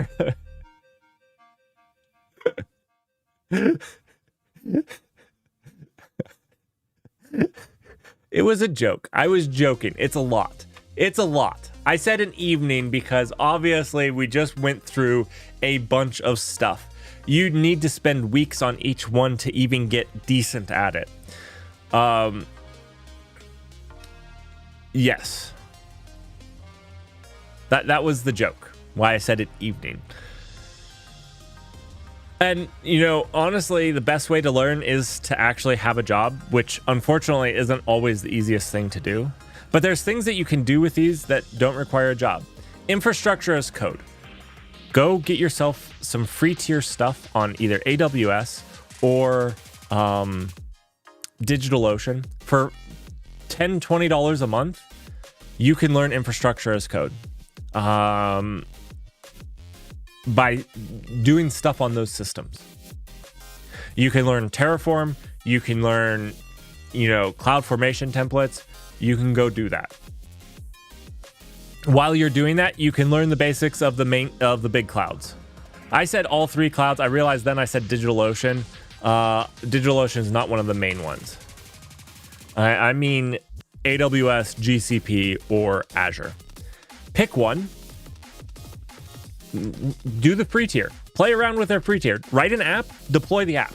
If you think you can learn it without actually leveraging it, I don't think you can, unless you're way better at learning than I am, which is a distinct possibility.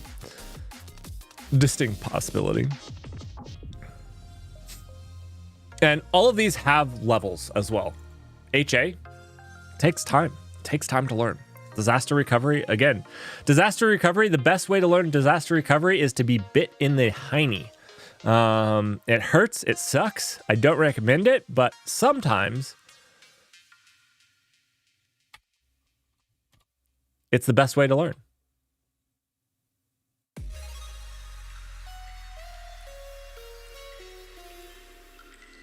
If you want a job outside of America, there's no point in learning GCP. AWS, then Azure is the priority.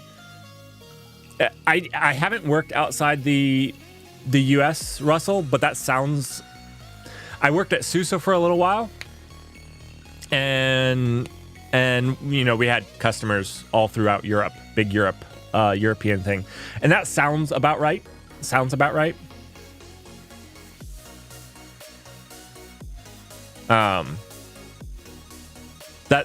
right. AWS is the largest player. Like, I would recommend AWS if you're looking about jobs. If you're looking to learn something to specifically get you a job, AWS is by far the biggest player.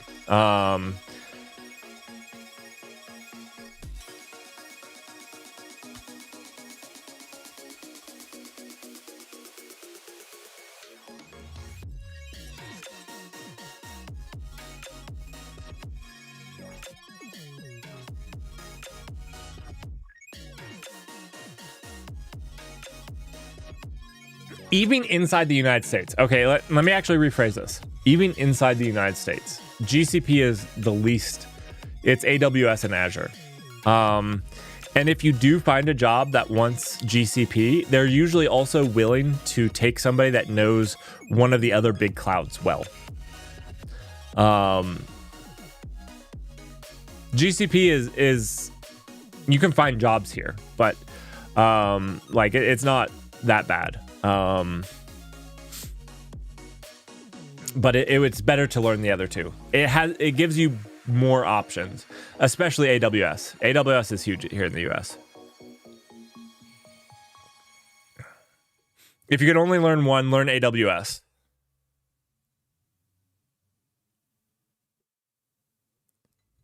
Azure places will cross-train you? Yeah. Same with GCP places. If you know AWS, you can go to a place that does GCP and they'll cross-train you. I speak in general. This is obviously not every single one, but... And this comes back to, if you know these fundamentals, learning them for a specific cloud isn't that big of a deal. It's learning some of their technologies, some of their terminology, but they have a thing for HA. They have a thing for disaster recovery. They have data storage and protection. They have all those things.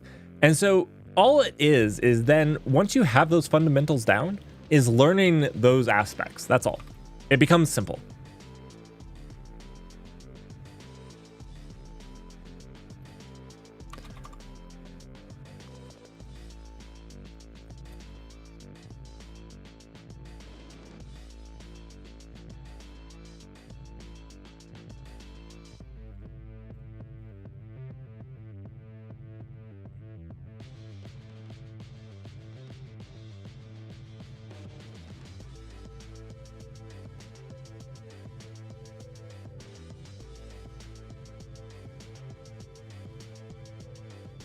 It was a good question. Maybe I'll make a YouTube video on that. I think I could make a short, easy video on what we just discussed, like consolidate it into like a 5-minute Mighty Mini Monday. I've shied away from giving advice like that because I always go back to this concept of, you know, my experience varies and companies vary. And so it's very hard to give general advice that fits every single company, because what I look for is a little different than what other people look for when hiring. And so, yeah, it's different. It's very difficult to, you know, make those general statements. But I think I can get better about giving some really general ones where it's like, yeah, learn your fundamentals better. And here's the fundamentals that are going to apply across them. And maybe that would be helpful to people if people are struggling with that. All right, we're setting up middleware. We're setting up our routers. So let's create databases here.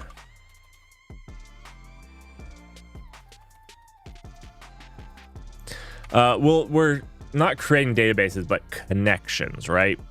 It just so happens that we're using in-memory databases.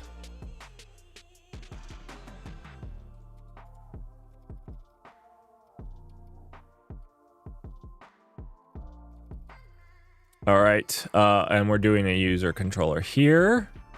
Why? Okay, maybe we'll do database stuff above the user controller.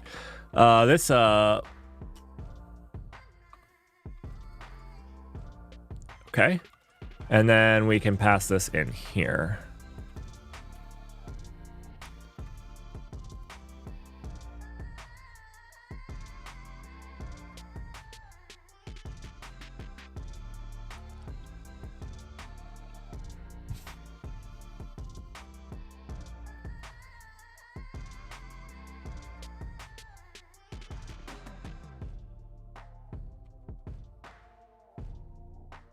All right, so we got our user DB. We'll probably do this more, so let's do this. User DB. Let's make that a little bit more easier to leverage.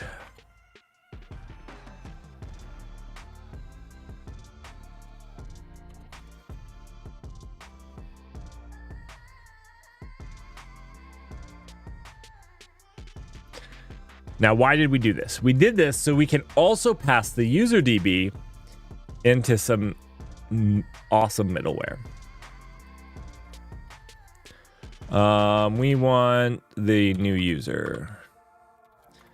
And really we're going to need to look at that.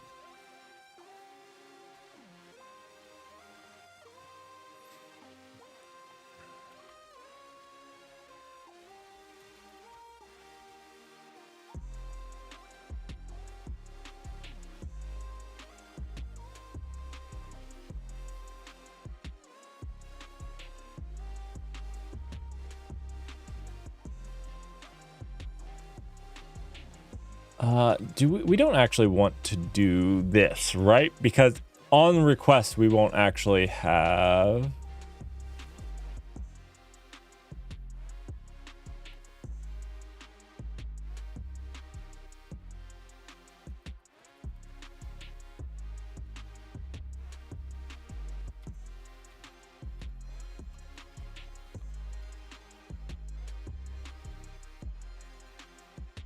Right, we don't want to do this.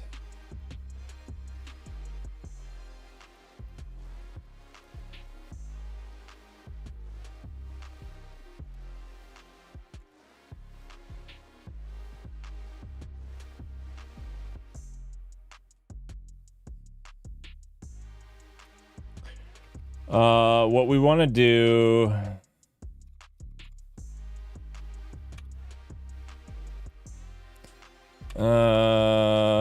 yeah, we're gonna have to do this.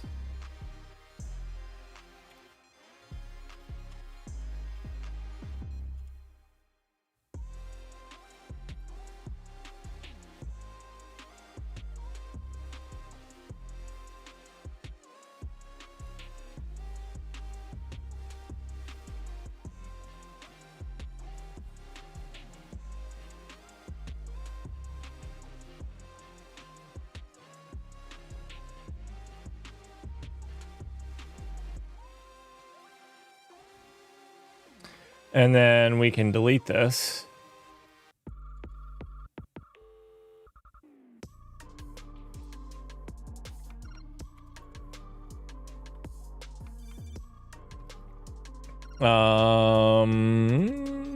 And this becomes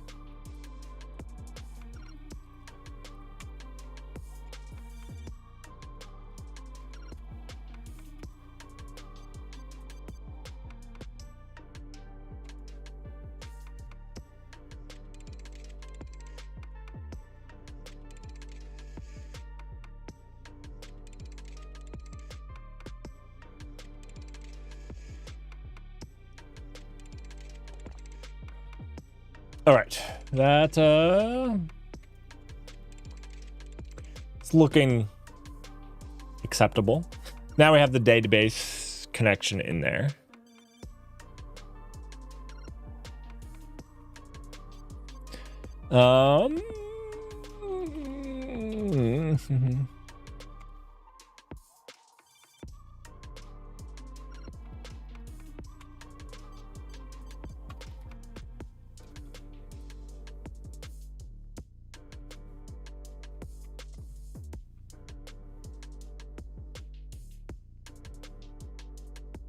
I guess in theory, there should only be a certain number of calls, certain number of places that the user middleware is checked, but we're just going to put it on everything, right? I think that's the easiest way right now.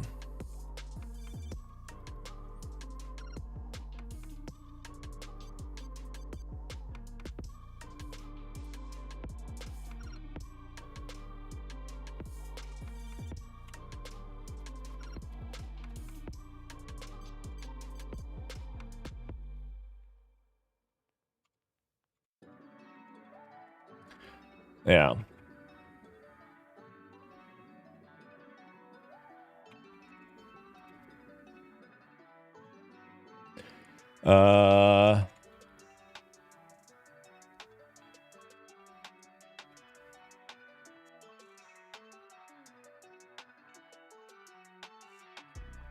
It's kind of a shotgun brute force approach. Should be okay. Should be okay. Okay. Now let's actually leverage it. I'm just gonna go check out here how we queried. Oh, actually, we have errors here where, like, yeah, we don't have traits anymore.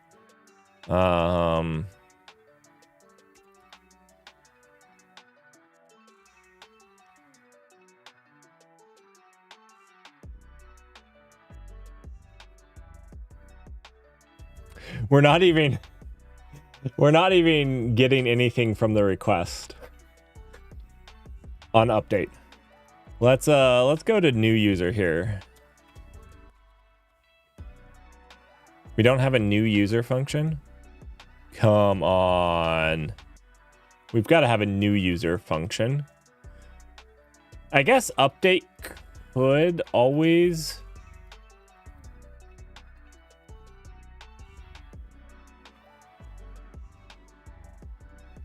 Wait.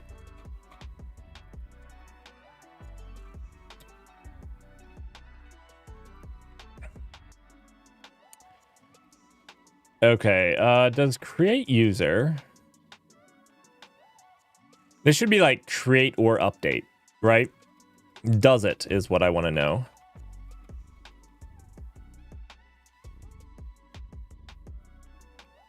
Okay, look. It's not on create user. Okay. It is a toxic company. I'm creating a toxic company, please. You guys thought this was good. A lot of this is just very quickly generated code. Never been to production. That will be fixed. I'm pretty sure that's illegal anyways. To ignore what they check. Not just toxic, probably illegal. Should be.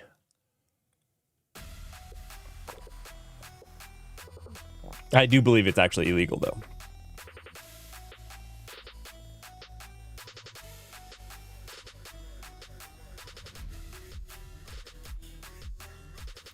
Is this create new insert. So this is like inserting. This is not insert or delete, is it? Is there an insert or delete, or does new insert? Let's look this up. Let's see. Golang bun insert or update. Not insert or delete, I mean insert or update. Bun insert.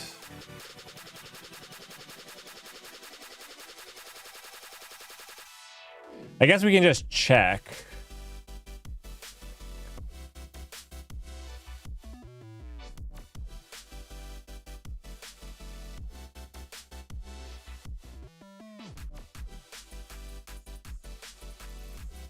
Right, the same rule applies when using insert on This is why I hate ORMs. I'd just rather do the squirrel.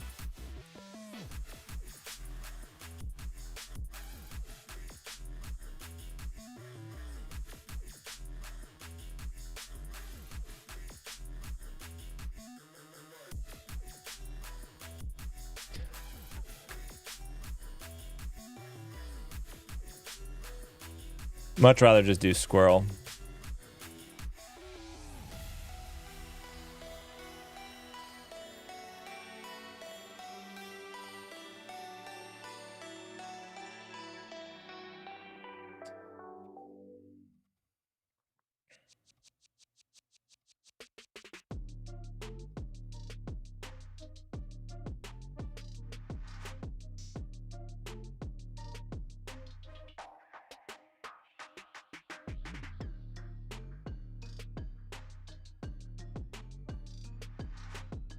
Okay, new insert is an upsert.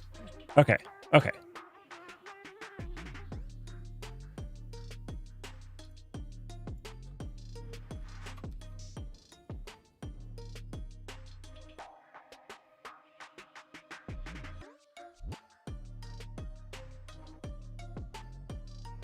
I don't trust ChatGPT.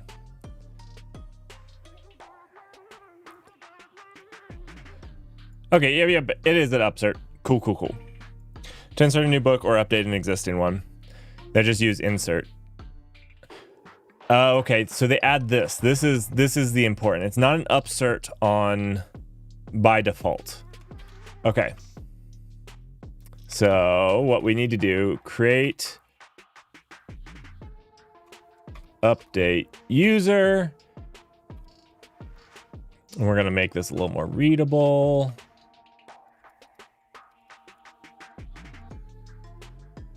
And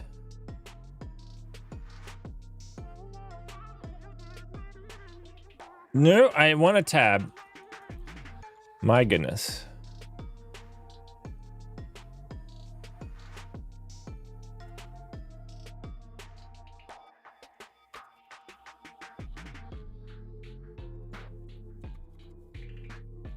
All right. This is Go. This is Go. I'm a dum-dum. That's why I forgot. I'm sorry, peoples. There we go. Period goes at the end on Go. Do we know why? Because we don't have semicolons. If you don't have a semicolon, you put the period here, this is assumed to be a full statement. Right? Because it has to. Because it doesn't have semicolons.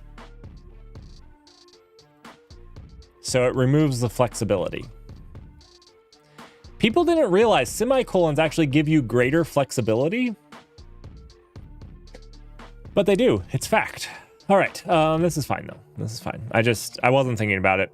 I've been writing Rust for like a month, so.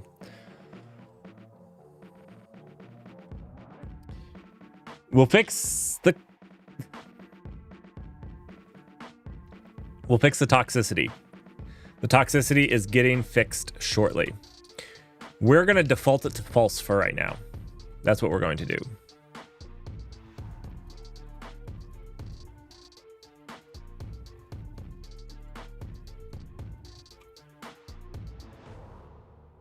No, we got rid of that, right? Yeah, just email and newsletter right in there.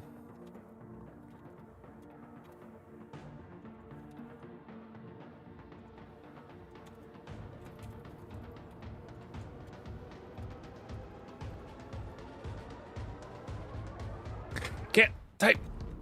All right, check this out. What if we default to false?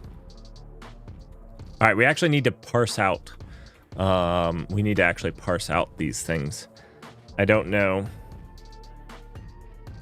Let's see if the AI can do it. Can the AI do it? Doesn't use let and go. Doesn't use let. Rust has ruined me. Rust has ruined me. Email. All right. Oh, beautiful. Newsletter consent. Okay. Acceptable.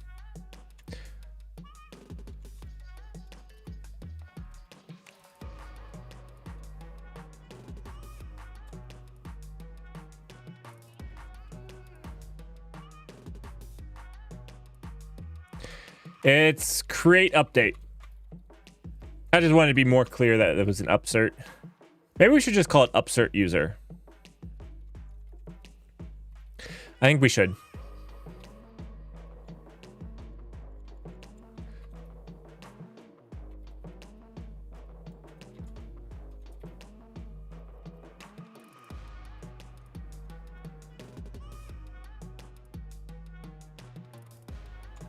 There we go.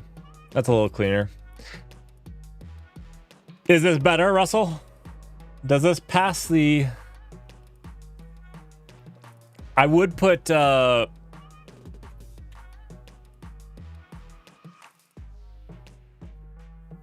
no default now. You just gotta pass it. You gotta get that form. You gotta click it.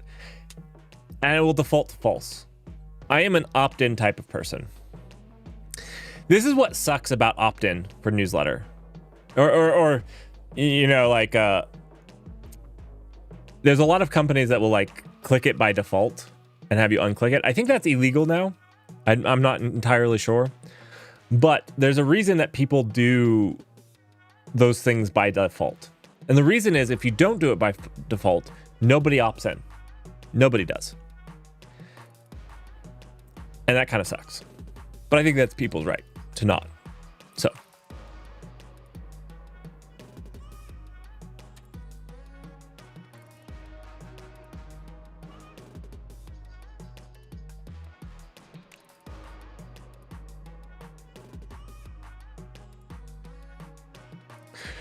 Almost like they don't want a newsletter. Right. I get it. Absolutely. Most people don't. And that's fair. Now, what we really need to do here is actually get its user ID. So do we have a function for that?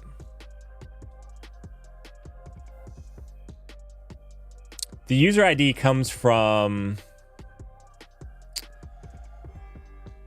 Ooh. The user ID is coming from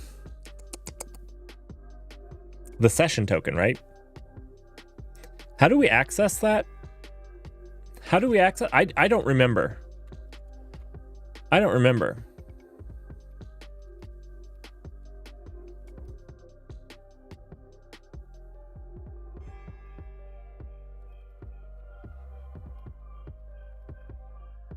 Because in our Ori middleware, we add... Okay, so we just have to pull it out of the context. That's what we have to do. I'm remembering now. I remember now. So basically on the request, we get the session and do this with user. And this user puts a username field. That is its ID. Maybe we should name this user ID because that would make sense. I probably just broke some system, but it wasn't their name. It wasn't their name. Okay.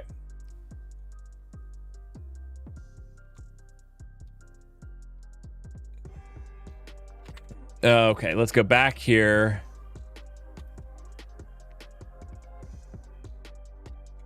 And then we can do ID. No. You had it right.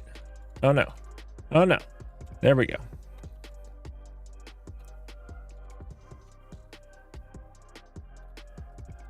And since we're putting this in there, this should be there.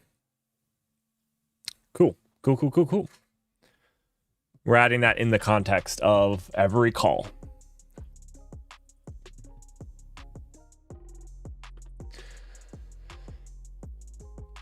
So, if the user doesn't exist, we need a check for user, because this is going to insert or update. And really, we don't need an upsert.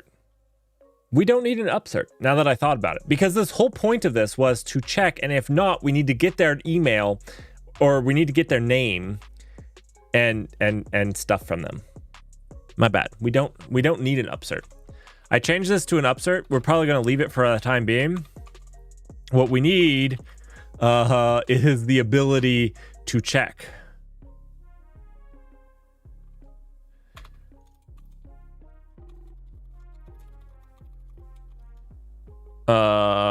Get user.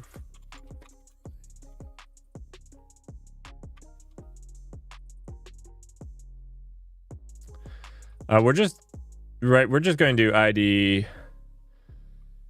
Yeah, this is better.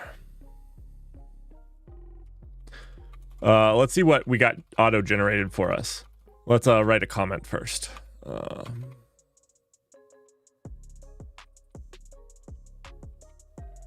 Come on, AI. What are you going to write about this? Really? Your summary is going to be update a user? Oh my gosh. You dumb AI. Get user info for user ID.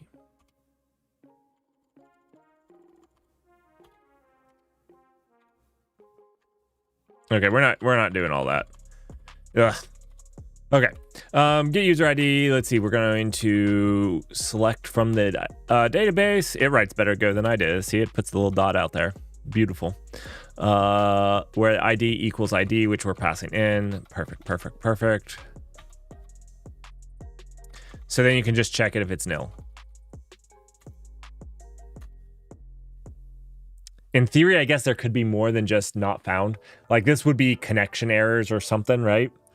But for right now, we'll assume that this just means it's not found. This assumption will bite me in the derriere in probably several minutes. Usually I'm like, this will be like months before this bites me. And then it's like the next day. The very next day. You know, tomorrow I will be streaming. We'll do a little cursed code because that sounds like fun. And then we'll probably do a little Eddington as we're waiting for the new year. And then it will bite me. It will bite me.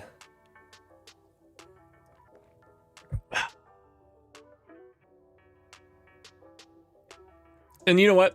You all want the null newsletter. I'm telling you what. You guys want to sign up for it. Why?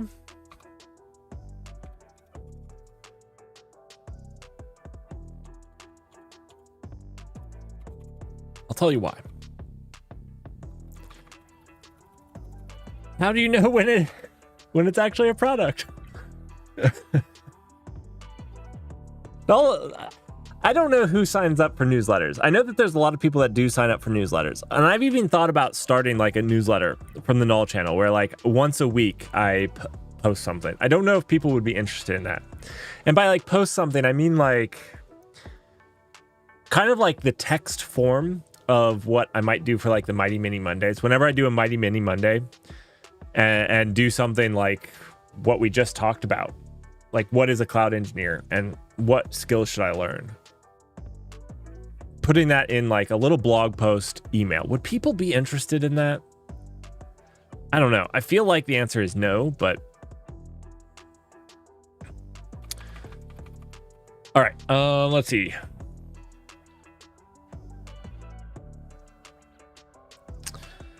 You know what? If we make a little bit of updates to this, like remove this and do something like not you, use stupid, DB. DB is not stupid.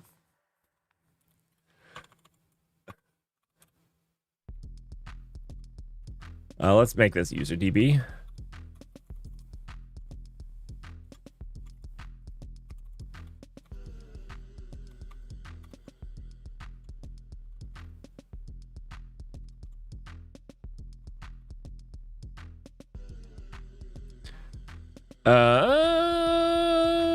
Oh, we're just gonna remove this. It's whatever calls this.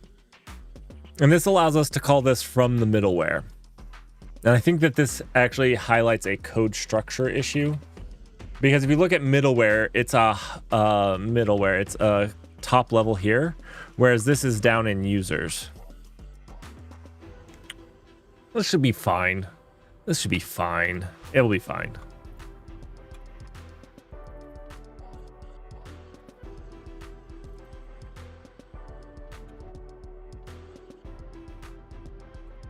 So basically we want to get user for ID. I don't know why I copied that.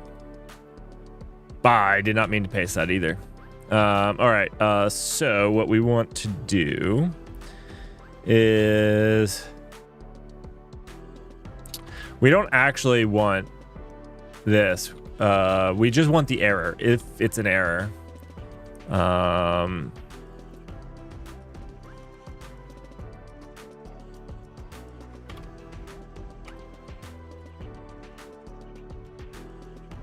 Wait, why did it pass a 1? And this needs to be like, what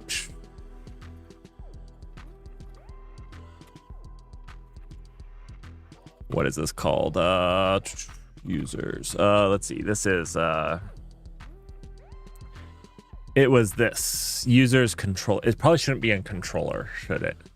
No. Probably should be part of the model. No. That feels crappy.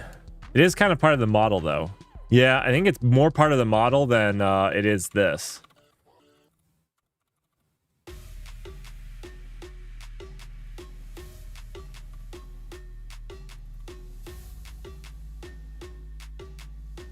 A little bit of code structure issue here. A little bit of one.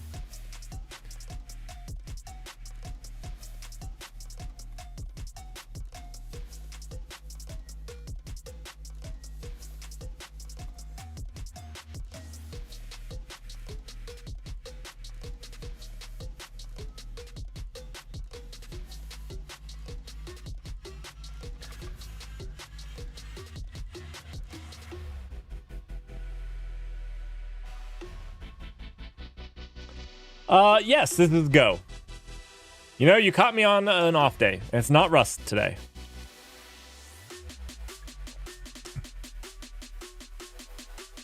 It's Go.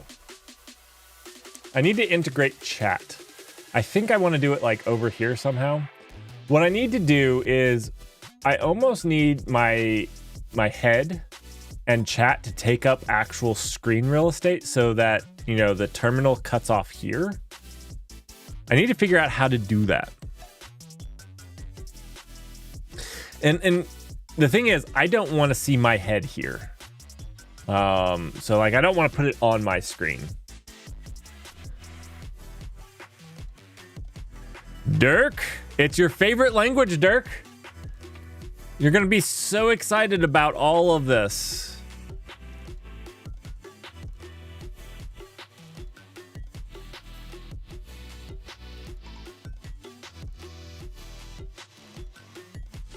I think we can just delete this now.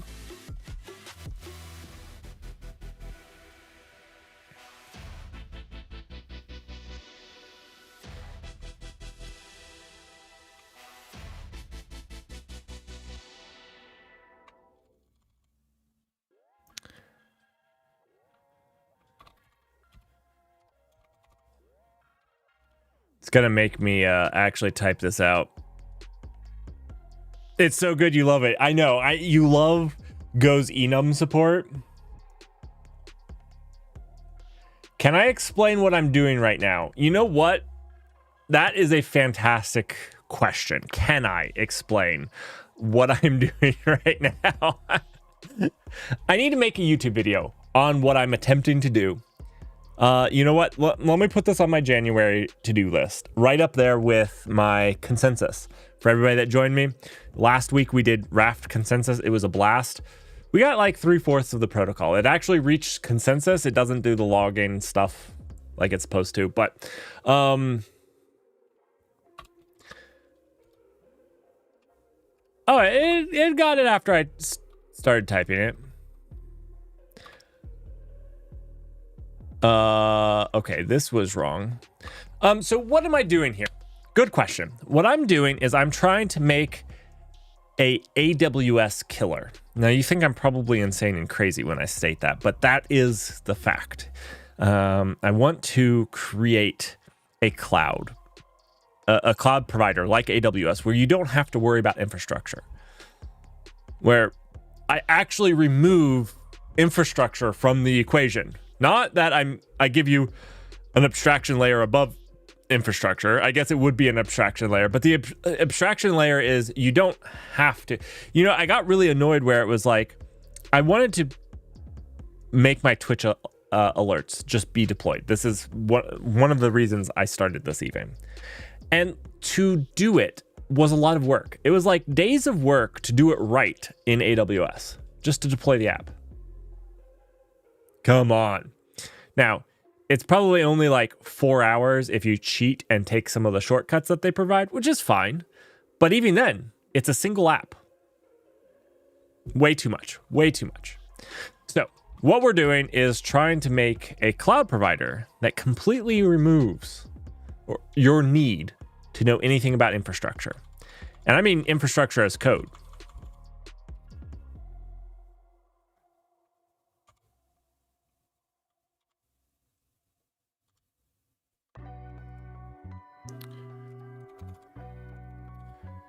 It is, okay, ID goes right here. Oh, we need to get the user ID.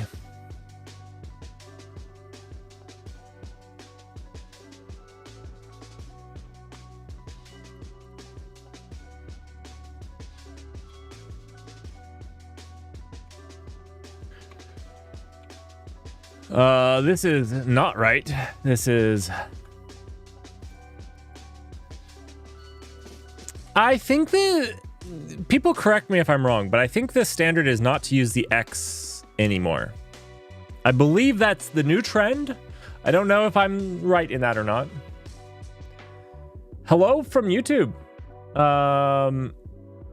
It's cool to see a lot of you guys.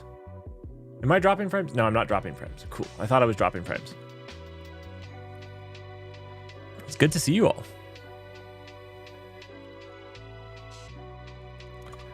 Sorry if I'm not as good at checking YouTube chat. I need to get it on screen so that everybody can see each other's, YouTube and Twitch. And since I'm not a Twitch partner, I'm not held under their terms of service that say not to combine the chats, which is fantastic. What are they gonna do?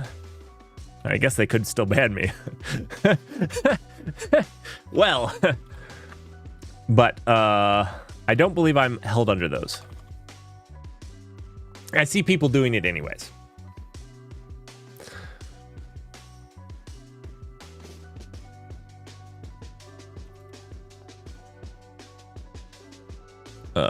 This is...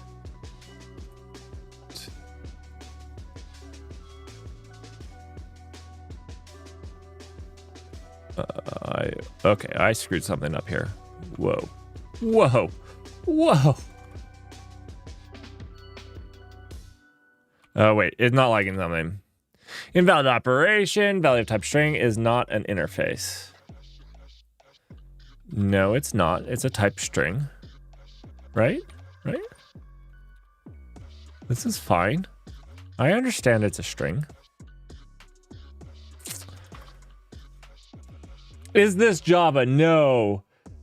What is your channel name on Twitch? It's just Marek Counts, my name. So you go to Twitch/Marek Counts, MAREKCOUNTS. Super lame. It's not Java. It's Go. I write Go and Rust. I write a little bit of JavaScript, but not often. Not often.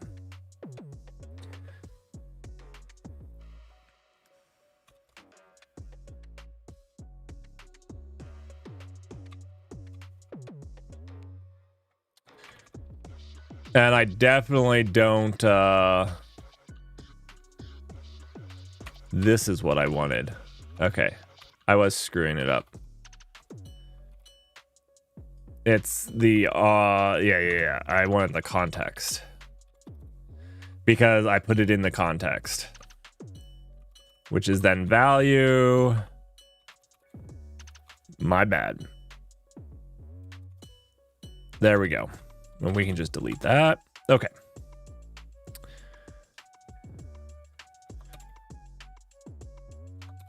That's fine. Multiple value, user value of type, user amount error in single value context. Too many oh, wait. Get user context. Wait. Why are we doing this? Let's delete this. Right? Okay. Errors declared and not used. So basically, if error does not equal nil, so basically if the user exists, no, this is wrong. This is what should happen if it, oh, no, this is correct. If the error is not nil, there was an error, the user is nil, and we should redirect. Okay, cool.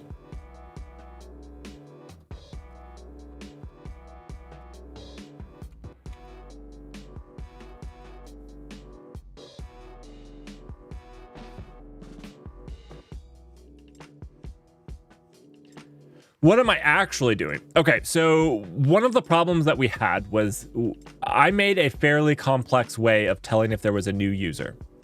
Where was this drawn? Okay, so this is the way that it originally worked. When a user would sign up, there would be an event that would go to Ori that there was a new user, and Ori would mutate this based off of my configuration.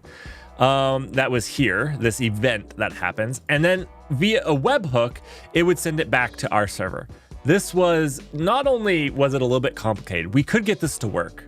It would take more work and effort, but it also locked us into how Ori does stuff. It's very Ori dependent. And so part of my goal is to make it where we could use anything as our auth, especially something like Dex that will federate multiple auths if you wanted to stand this up on premise yourself, since it's an open source project. So what I wanted to remove was that hard dependency on the internal workings of Ori. And so now when a user signs up, it just goes there. And basically when the user makes their first request and the user doesn't have their username and whatnot in the database, it gets redirected to a new user sign up screen. And now there's no hard implementation on Ori. That's what we're actually doing. But we're also actually making a cloud that runs on bare metal, or in the cloud, I suppose. Yeah. So right now we're making the middleware that's going to check if the user's net. Part of this is kind of bad. You could probably cache this, because this should never change. So in theory, what we'll do is this will slow down eventually. And what will happen is this new middleware check is actually going to become a cache, because once the user's not a new user, it never changes. They're not a new user. So we're going to have to put a cache in front of this. We don't want to hit the database for this, but that's an optimization for another day. Right now, I don't have any users, so it's fine. Well, thank you. My goal is to explain stuff and for us all to learn. My goal is to facilitate us all learning something new, including myself. So hopefully that's what I can do. If not, you should fire me. Not cancel me, fire me. There's a difference. All right. What's my LinkedIn? I'm not going to give you a way to... Look, if you can't find Americ accounts, literally, you have the least... There are, like, there's a soccer player and then there's me. Okay, so if you find the soccer player who's ripped and super athletic, that's not me. The other Americ accounts is me. There's also a book author, which is also not me. If you know my English, it's also not me. It's very easy to cyber sleuth me, okay? I'm not going to dox myself further. All right.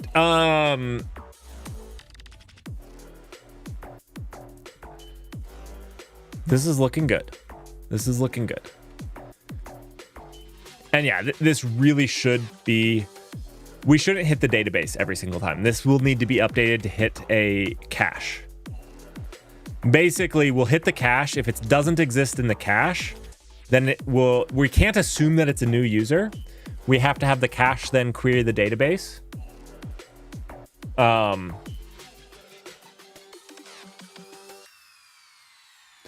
But that means 99.9% of people that are coming, because most of the people that use your website aren't new users, are going to be in that cache. And one thing that we could do to optimize this is actually always push, when we're going through the user database, always push through cache.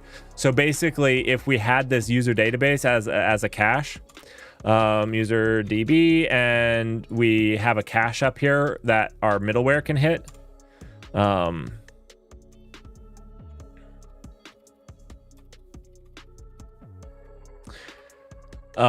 and we have some sort of little cache sitting here. What we can do is when we do get a new user, we can actually write through that cache. So we can actually write through this cache. Because again, it should never... We're not even... This cache isn't even if they have a valid name.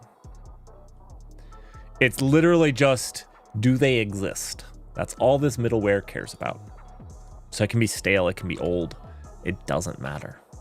Now, maybe we use that cache for other things, and then maybe it matters if it's stale or old to a certain degree.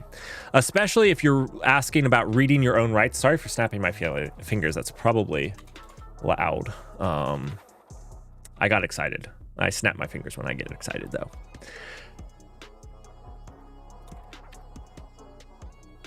Okay,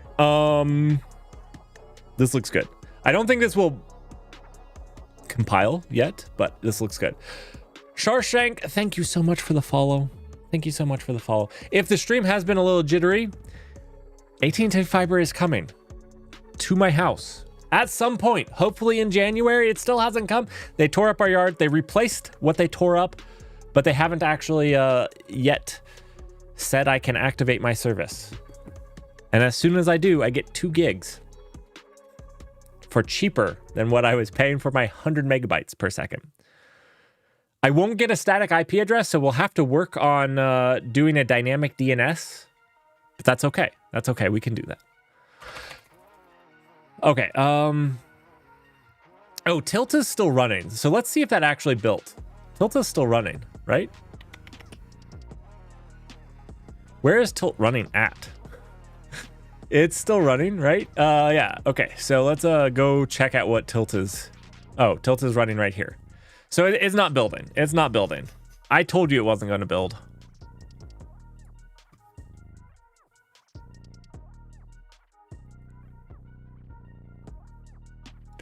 Models. Okay. The user models are still wrong.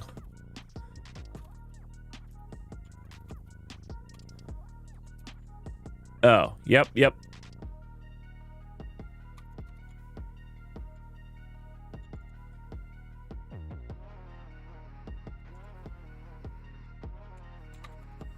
Actually, we probably don't care about the name. We probably care about the email. Okay, that's done.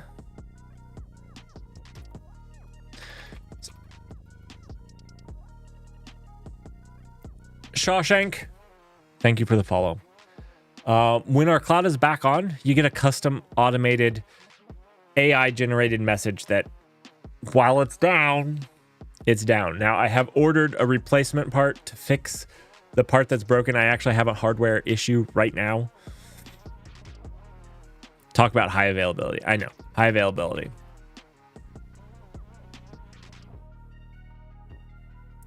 I know, 2024 is the year of fiber for me. I'm very excited about it. I'm very excited. Hopefully, because like the problem that I have, the 100 megabytes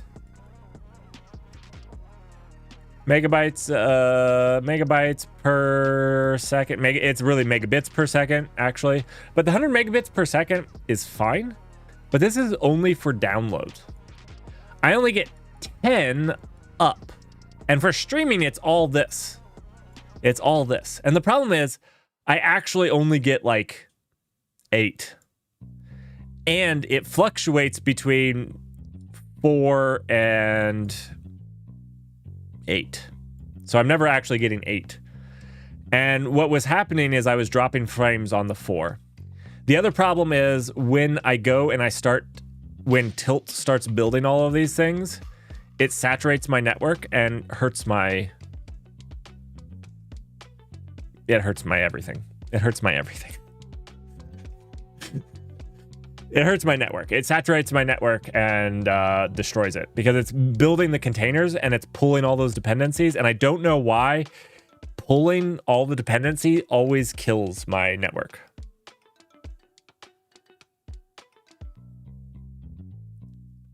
The null cloud was brought down by...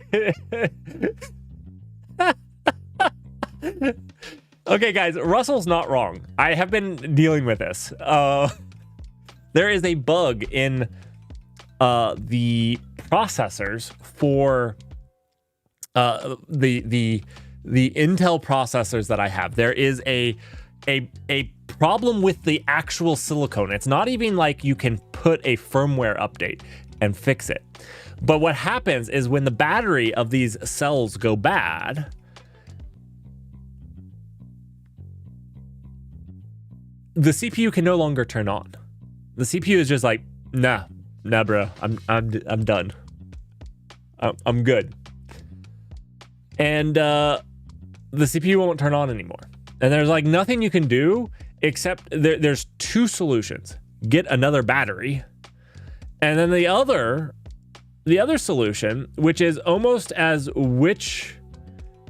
the other solution, which is almost worse, it's worse for me because I don't have a battery, is to rewire it so the processor is powered off of your main battery pack, which is a framework, which means you'd have to have a laptop battery, which I don't have for any of them. So that's not workable for me. It's pretty rough. It's pretty dumb.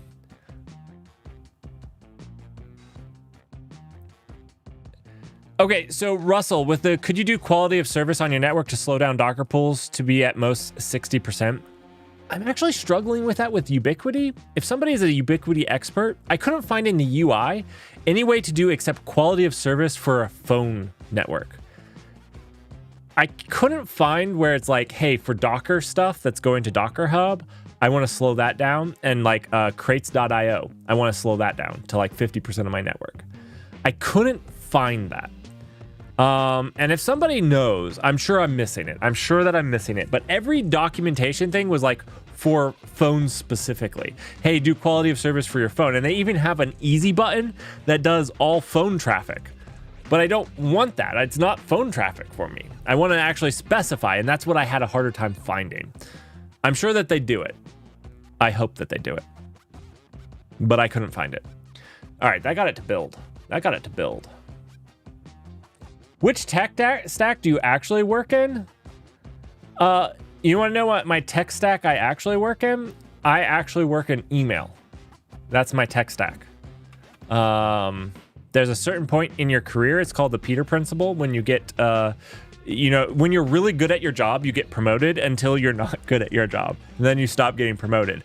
And my current tech stack is email and Confluence. It's a fantastic tech stack. Get a lot of programming done in it. Lots of it. But we use a lot of Go.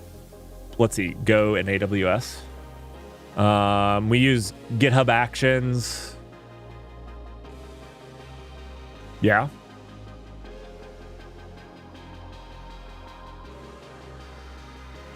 Russell recently moved to Confluence. Dude, Confluence sucks.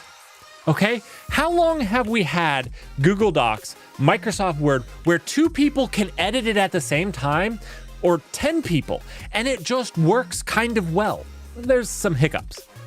Confluence, you're like, hey, edit this thing with me, and it's like, they press save, and it's like, oh, there's a big update, and like, you're not actually working at it at the same time, and it's like, how long has this been a thing? How is Confluence this far behind? So then I end up doing this. If I actually want to work with somebody, I do it in Google Docs first, and then just copy and paste it and fix it into Confluence. It's the absolute worst. Absolute worst.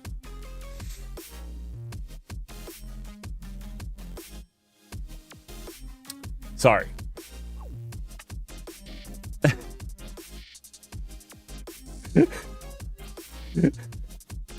I just feel like Confluence is such a great product in theory, and just implementation hurts me. Implementation hurts me. Its integrations to like, its integrations with Jira and GitHub are fantastic. That provide a ton of value, but it fails at its core premise. It fails at its core premise, and so all those integrations kind of don't matter. Okay, Dirk, I'll tell you who collaborates in G Suite. People who have the opportunity to collaborate in either Confluence or G Suite collaborate in G Suite, period. That's who. That's the only people. And that's me. Who actually collaborates.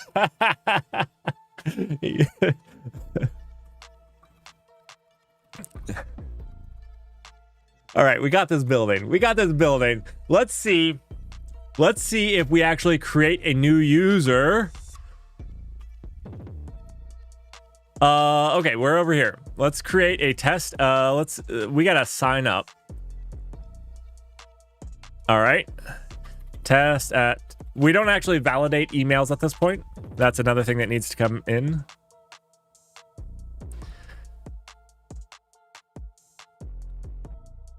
Who does simultaneous edits and stuff? Well, I do it on call a lot of the time. Look, I work full remote. I love jumping on a call. 100%. I love jumping on a call and being like, oh, let's work on this. Let's discuss it. You know, again, at my point in my career, I do a lot of collaboration, not on code stuff, for better or for worse. I collaborate with people working on code. I'm like code adjacent. Code adjacent.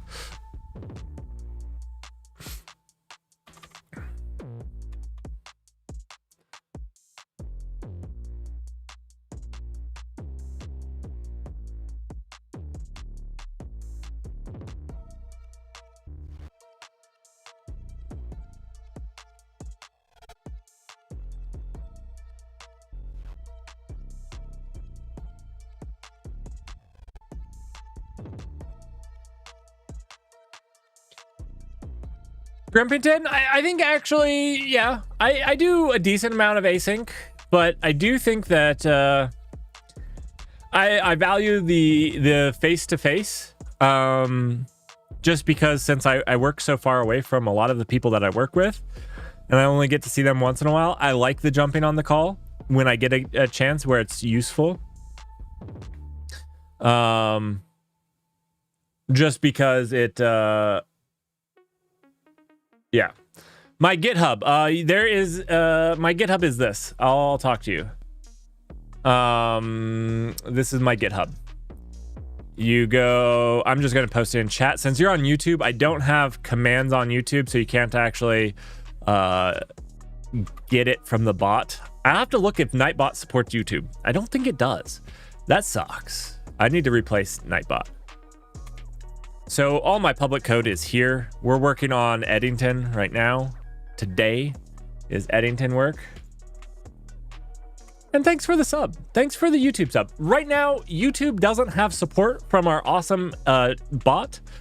That's in the future, in the near future. I say near future, probably months away, but hopefully you guys on YouTube also get an auto-generated follow message when you follow.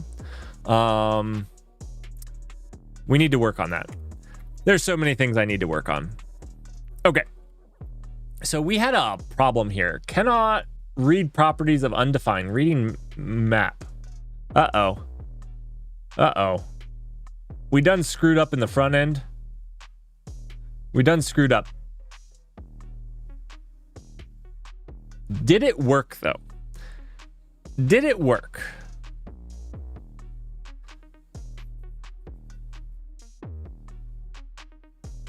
Sign up view 47.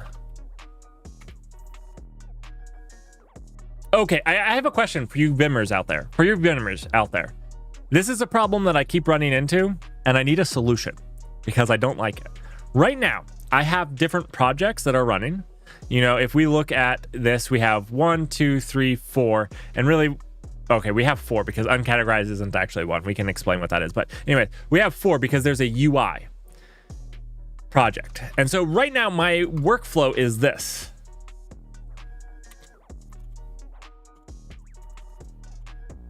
I quit out, I CD over to the UI folder.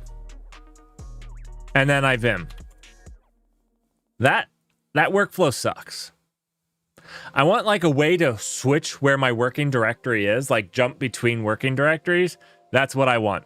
I need a plugin for that.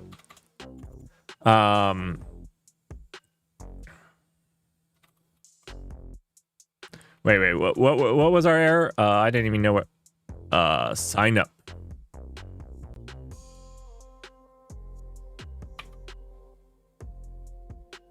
Dirk with the hot takes.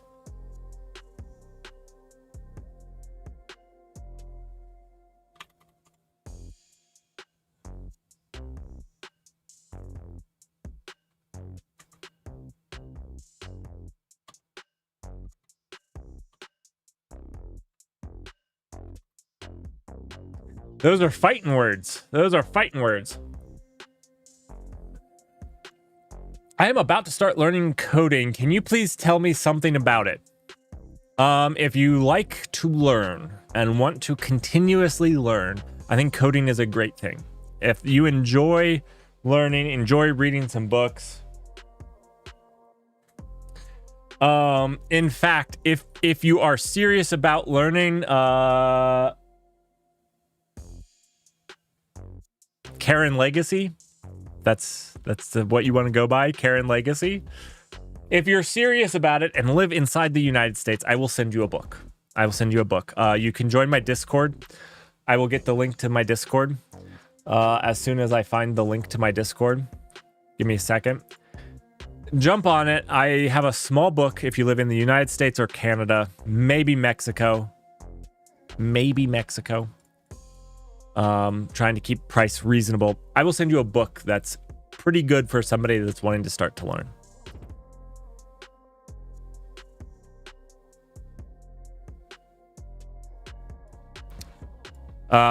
Sharshank got the... I'm going to post it again so it goes to YouTube because they're on YouTube. Thank you. Join the Discord. Hit me up. I have a book for you. Grokking algorithms. You're going to have to take an algorithms. This isn't like beginner, but if you're looking to get a job, this is a book to take. Now, there's some stuff you can do before that. My other recommendation, pick a language, any language. I don't care whether it's on or any of the other coffee-related ones. Pick a language, learn it, and just learn to use it. Now, if you really want it, you should build a web app. Learn TypeScript, maybe Next.js, and build a website, deploy it, do something real. It needs to be deployed. If you use Next.js, you can do the easy way as using Vercel and just kind of have an easy button. Gremping algorithms. Yeah, also, just in all seriousness, I said Python, JavaScript, or Java in the beeps. If you're wanting to learn, I don't like those languages personally, but they're very useful. They're very useful languages, and they're used everywhere. All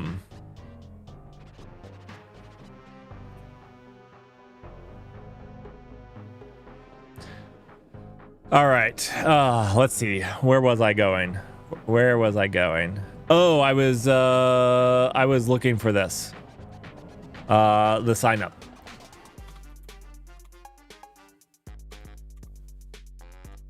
We have a problem in this. Wait, did our user service have a... Oh, wait, let's see. No, it didn't.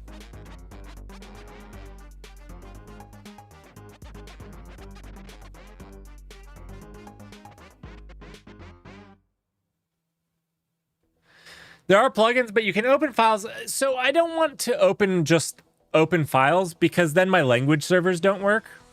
So like, if I just, right now I have the front end project open. If I opened a file from anywhere, so like I could do it using this, you know, okay, I'm going back and now opening it from the API. My language server, especially in Go is especially bad about this. My language server will get really screwy, right?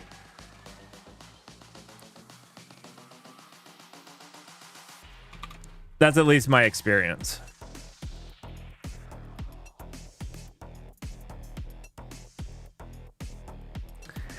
And you can't do the fuzzy find as well. Maybe it's a skill issue or a Go issue. I'm okay with either.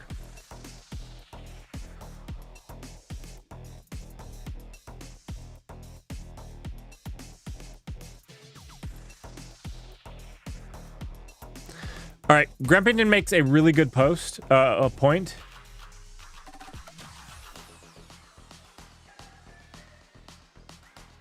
Okay, I can't do fuzzy find in things outside the root directory that I opened Vim in, because otherwise it would be massive. It would just be my whole computer. I don't think I would want fuzzy find to be looking through my whole computer or in different directories than the one that I opened it in, like the root directory. Is Lua code the hardest code language? No. The hardest is relative. Also, you don't really want hardest. Why do I love Rust? Is Rust gets out of my way. Look, coding isn't the problem. The problem isn't coding. Usually there's something you want to build. So what do you want? What do you want? You want a language that will get out of your way and let you build it. Okay? You want to build this thing. Okay? And while I'll tease that I don't like Python or whatnot, if you build something in Python, you built something, and that's great, and that's fantastic, because that's our goal. Our goal is to build something. So what we're wanting to do is find a language that gets out of our way. And as you go and learn, you'll find some languages get out of your way in better ways than others. Python tries to get out of your way by letting anything be okay, which at first feels nice, but in the end it gets in your way because your code is error prone and buggy. Whereas Rust feels like it gets in your way because it's hard to write at first, but your code is not error prone and not buggy and kind of lets you ship quicker, in my personal opinion, once you learn it. So for me, Rust kind of just gets out of my way and lets me do what I want to do. So don't try to learn the hardest language. You could learn assembly. That's probably the hardest. I mean, there's also ones made specifically to be hard. One starts with the word brain, and another word that I'm not going to say on stream. Well, I don't say that word anyways, but I definitely won't say it on stream. There's also chicken. If you want to learn a language meant to be difficult to learn, there's chicken.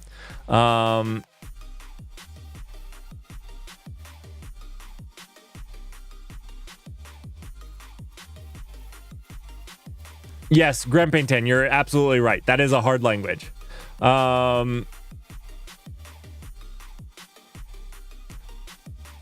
You can set up the start path though. You might need to. Oh, okay, Russell. I see what you're saying. Just set up some custom start paths.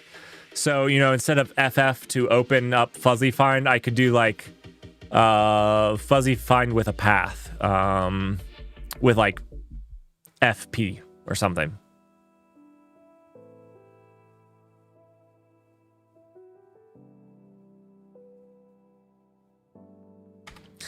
But my recommendation is don't find the hardest language.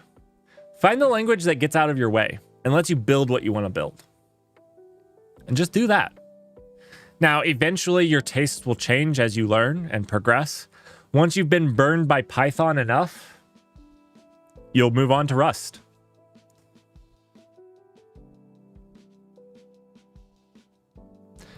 Another thing that you can do if you're just getting started and you want my recommendations for good starting languages, C# ain't bad.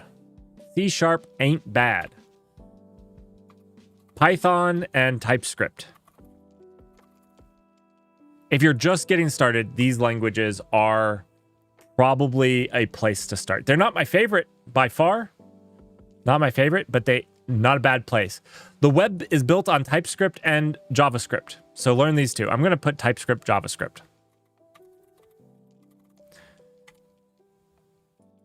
Python is notoriously easy to get going with, hard to do anything good with. C# is maybe just a solid language. Not my favorite, but it's not bad.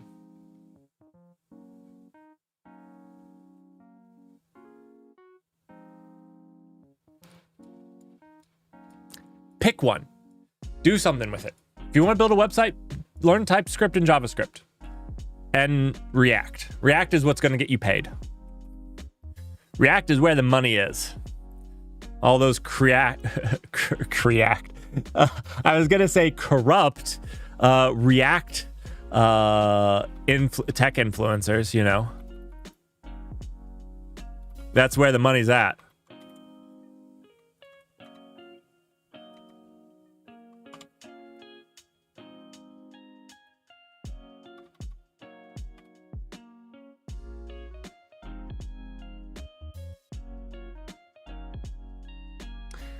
.NET Core.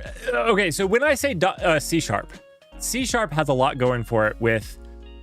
it's not .NET Core anymore because they combined the two, but they started .NET Core and they...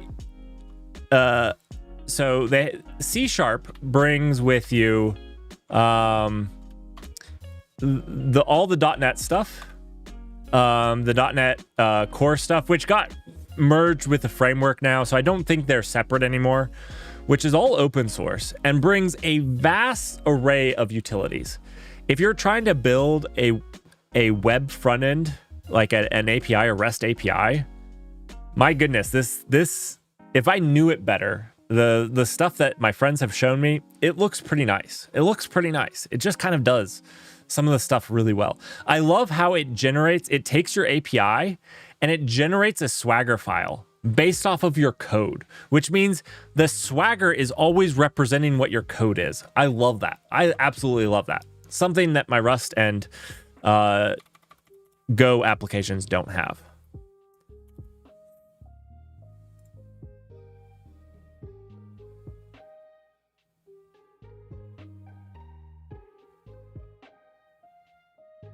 Can you really do that with Rust macros? I haven't done that yet. Well, I'll have to try that. I haven't done that yet. View at line 42. 42 is the answer to everything. I guess I could have just gone there. Oh. I got an error response. 1 second. Let's jump into the network. My goodness, I'm like debugging this like a... Yeah, I guess I'm not good at this. All right, let's see.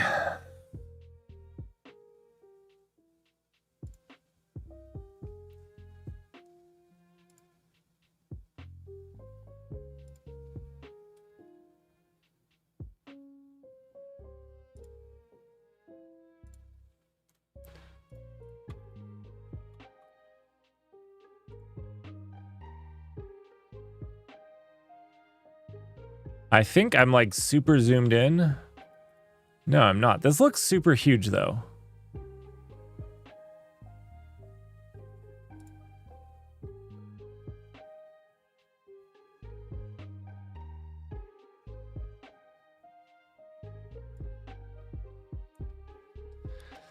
So, Russell, as my team looked into it, like,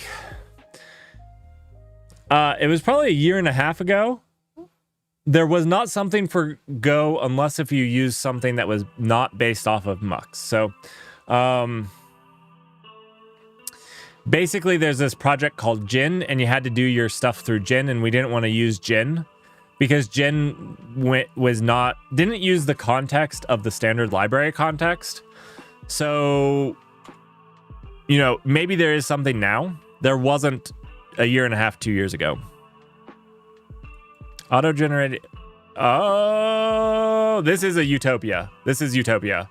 Rust auto-generated open API. Oh my gosh. Looks fantastic. What do you think about Web3 or blockchain? All right, I have a video on that. Because my feelings are mixed. Let me pull up this video.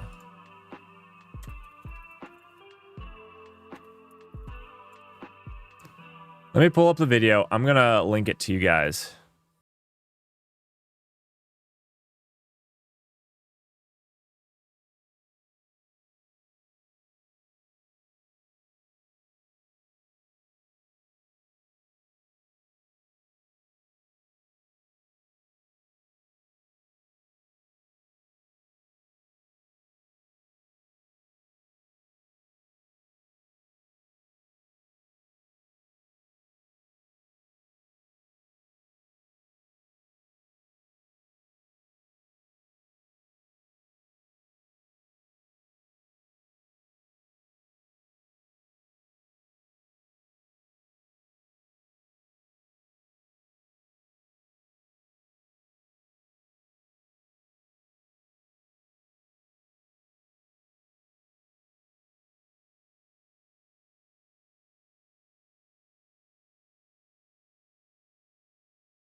I'll have to watch that, Dirk. It wasn't a Rickroll. It wasn't a Rickroll. I thought it was going to be a Rickroll. I'll got this. Let's see. What is it? It's 36 minutes long. We're not going to watch this, but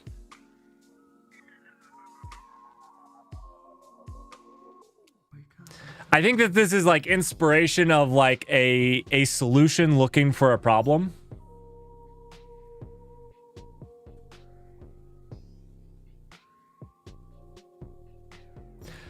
Oh, I clicked it off screen before I opened it. I know what you guys are trying to get me to do. Look, no one has abused links. I have some restrictions on who's allowed to post links. And if nobody abuses it, we'll keep it that way. If somebody decides that they're going to get fancy and start abusing it, we can remove that ability from anybody but trusted people.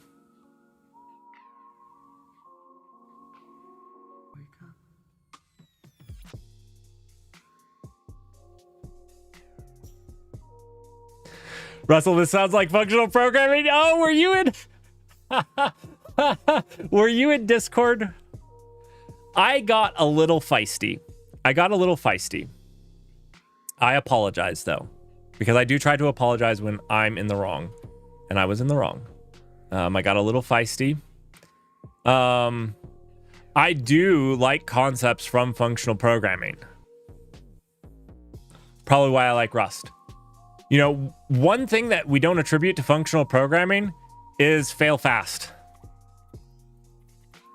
You know, we love Rust because Rust fails fast on us and tells us we have a correctness problem as soon as possible. And that's 100% it came from functional programming. So there's a bunch of stuff from functional programming. It's not just vaporware or a solution looking for a problem. There's actually really good, I don't know why I'm overlapping this with that. There's actually a lot of good stuff that came from functional programming.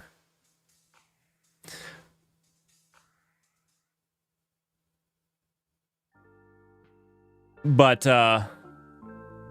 there might be some things. There might be. That's out. You know what? I need to do a deep dive on functional programming again, because it was a long time ago that I played around with Haskell just a little bit.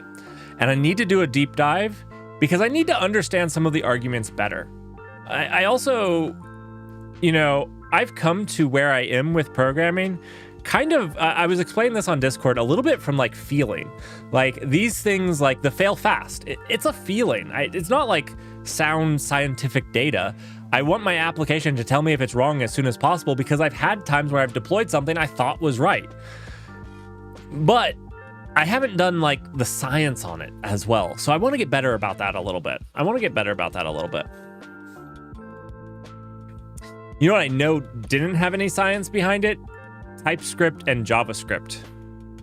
Cannot read properties of undefined. Reading map. Why were you reading map at 47?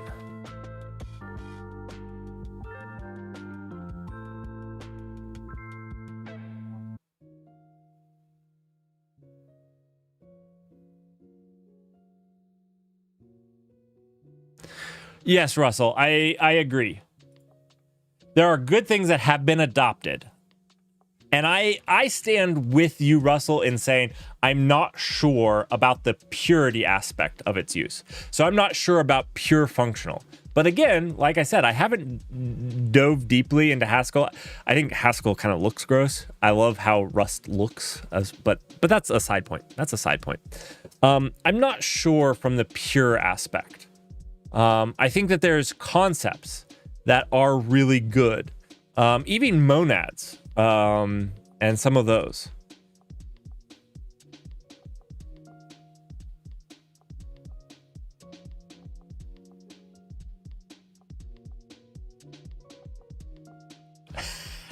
Grabington. Is that cursed or is that next level? Grabington, is that cursed or next level? I think it's next level, not cursed. Is that C++ and Rust? Geez, Haskell is the most beautiful language. I like curly braces. Is that bad of me? I like curly braces and semicolons.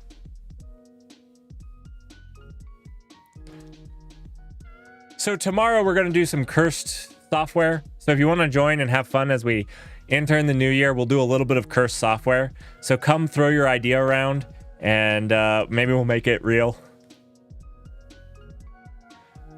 I don't know, Grumpington. I think it's so next level. It's garbage collection for Rust. It's garbage collected Rust. You've answered my problem.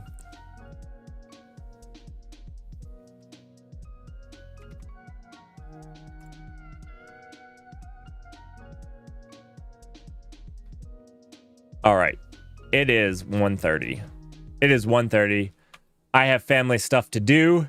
We got this started working again. We do have some UI stuff that we'll work through. Maybe we'll do some of it tomorrow if we have the time.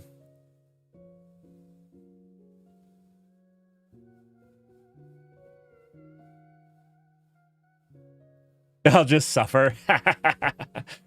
I suffer every single day I stream. We'll jump on this a little bit more, maybe some tomorrow. We're gonna do some cursed. This is partially cursed. But I need to get going. It is 1:30. Still the holidays, still trying to spend some time with family. So I'm going to go do that. Let's find somebody to raid. We have quite a few followers watching right now. Let's find somebody to raid. And thank you everybody for joining. You know what? Togglebit is out there. Togglebit has raided me. We're going to raid Togglebit. Togglebit is a fantastic person. Probably. I don't really know him as a person, but he is way better at Rust. So we're going to raid Togglebit.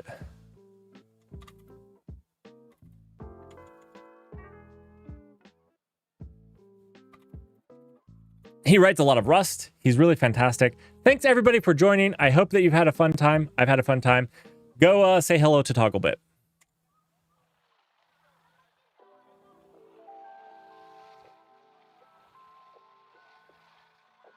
You watch Togglebit do Java? Oh no. See y'all.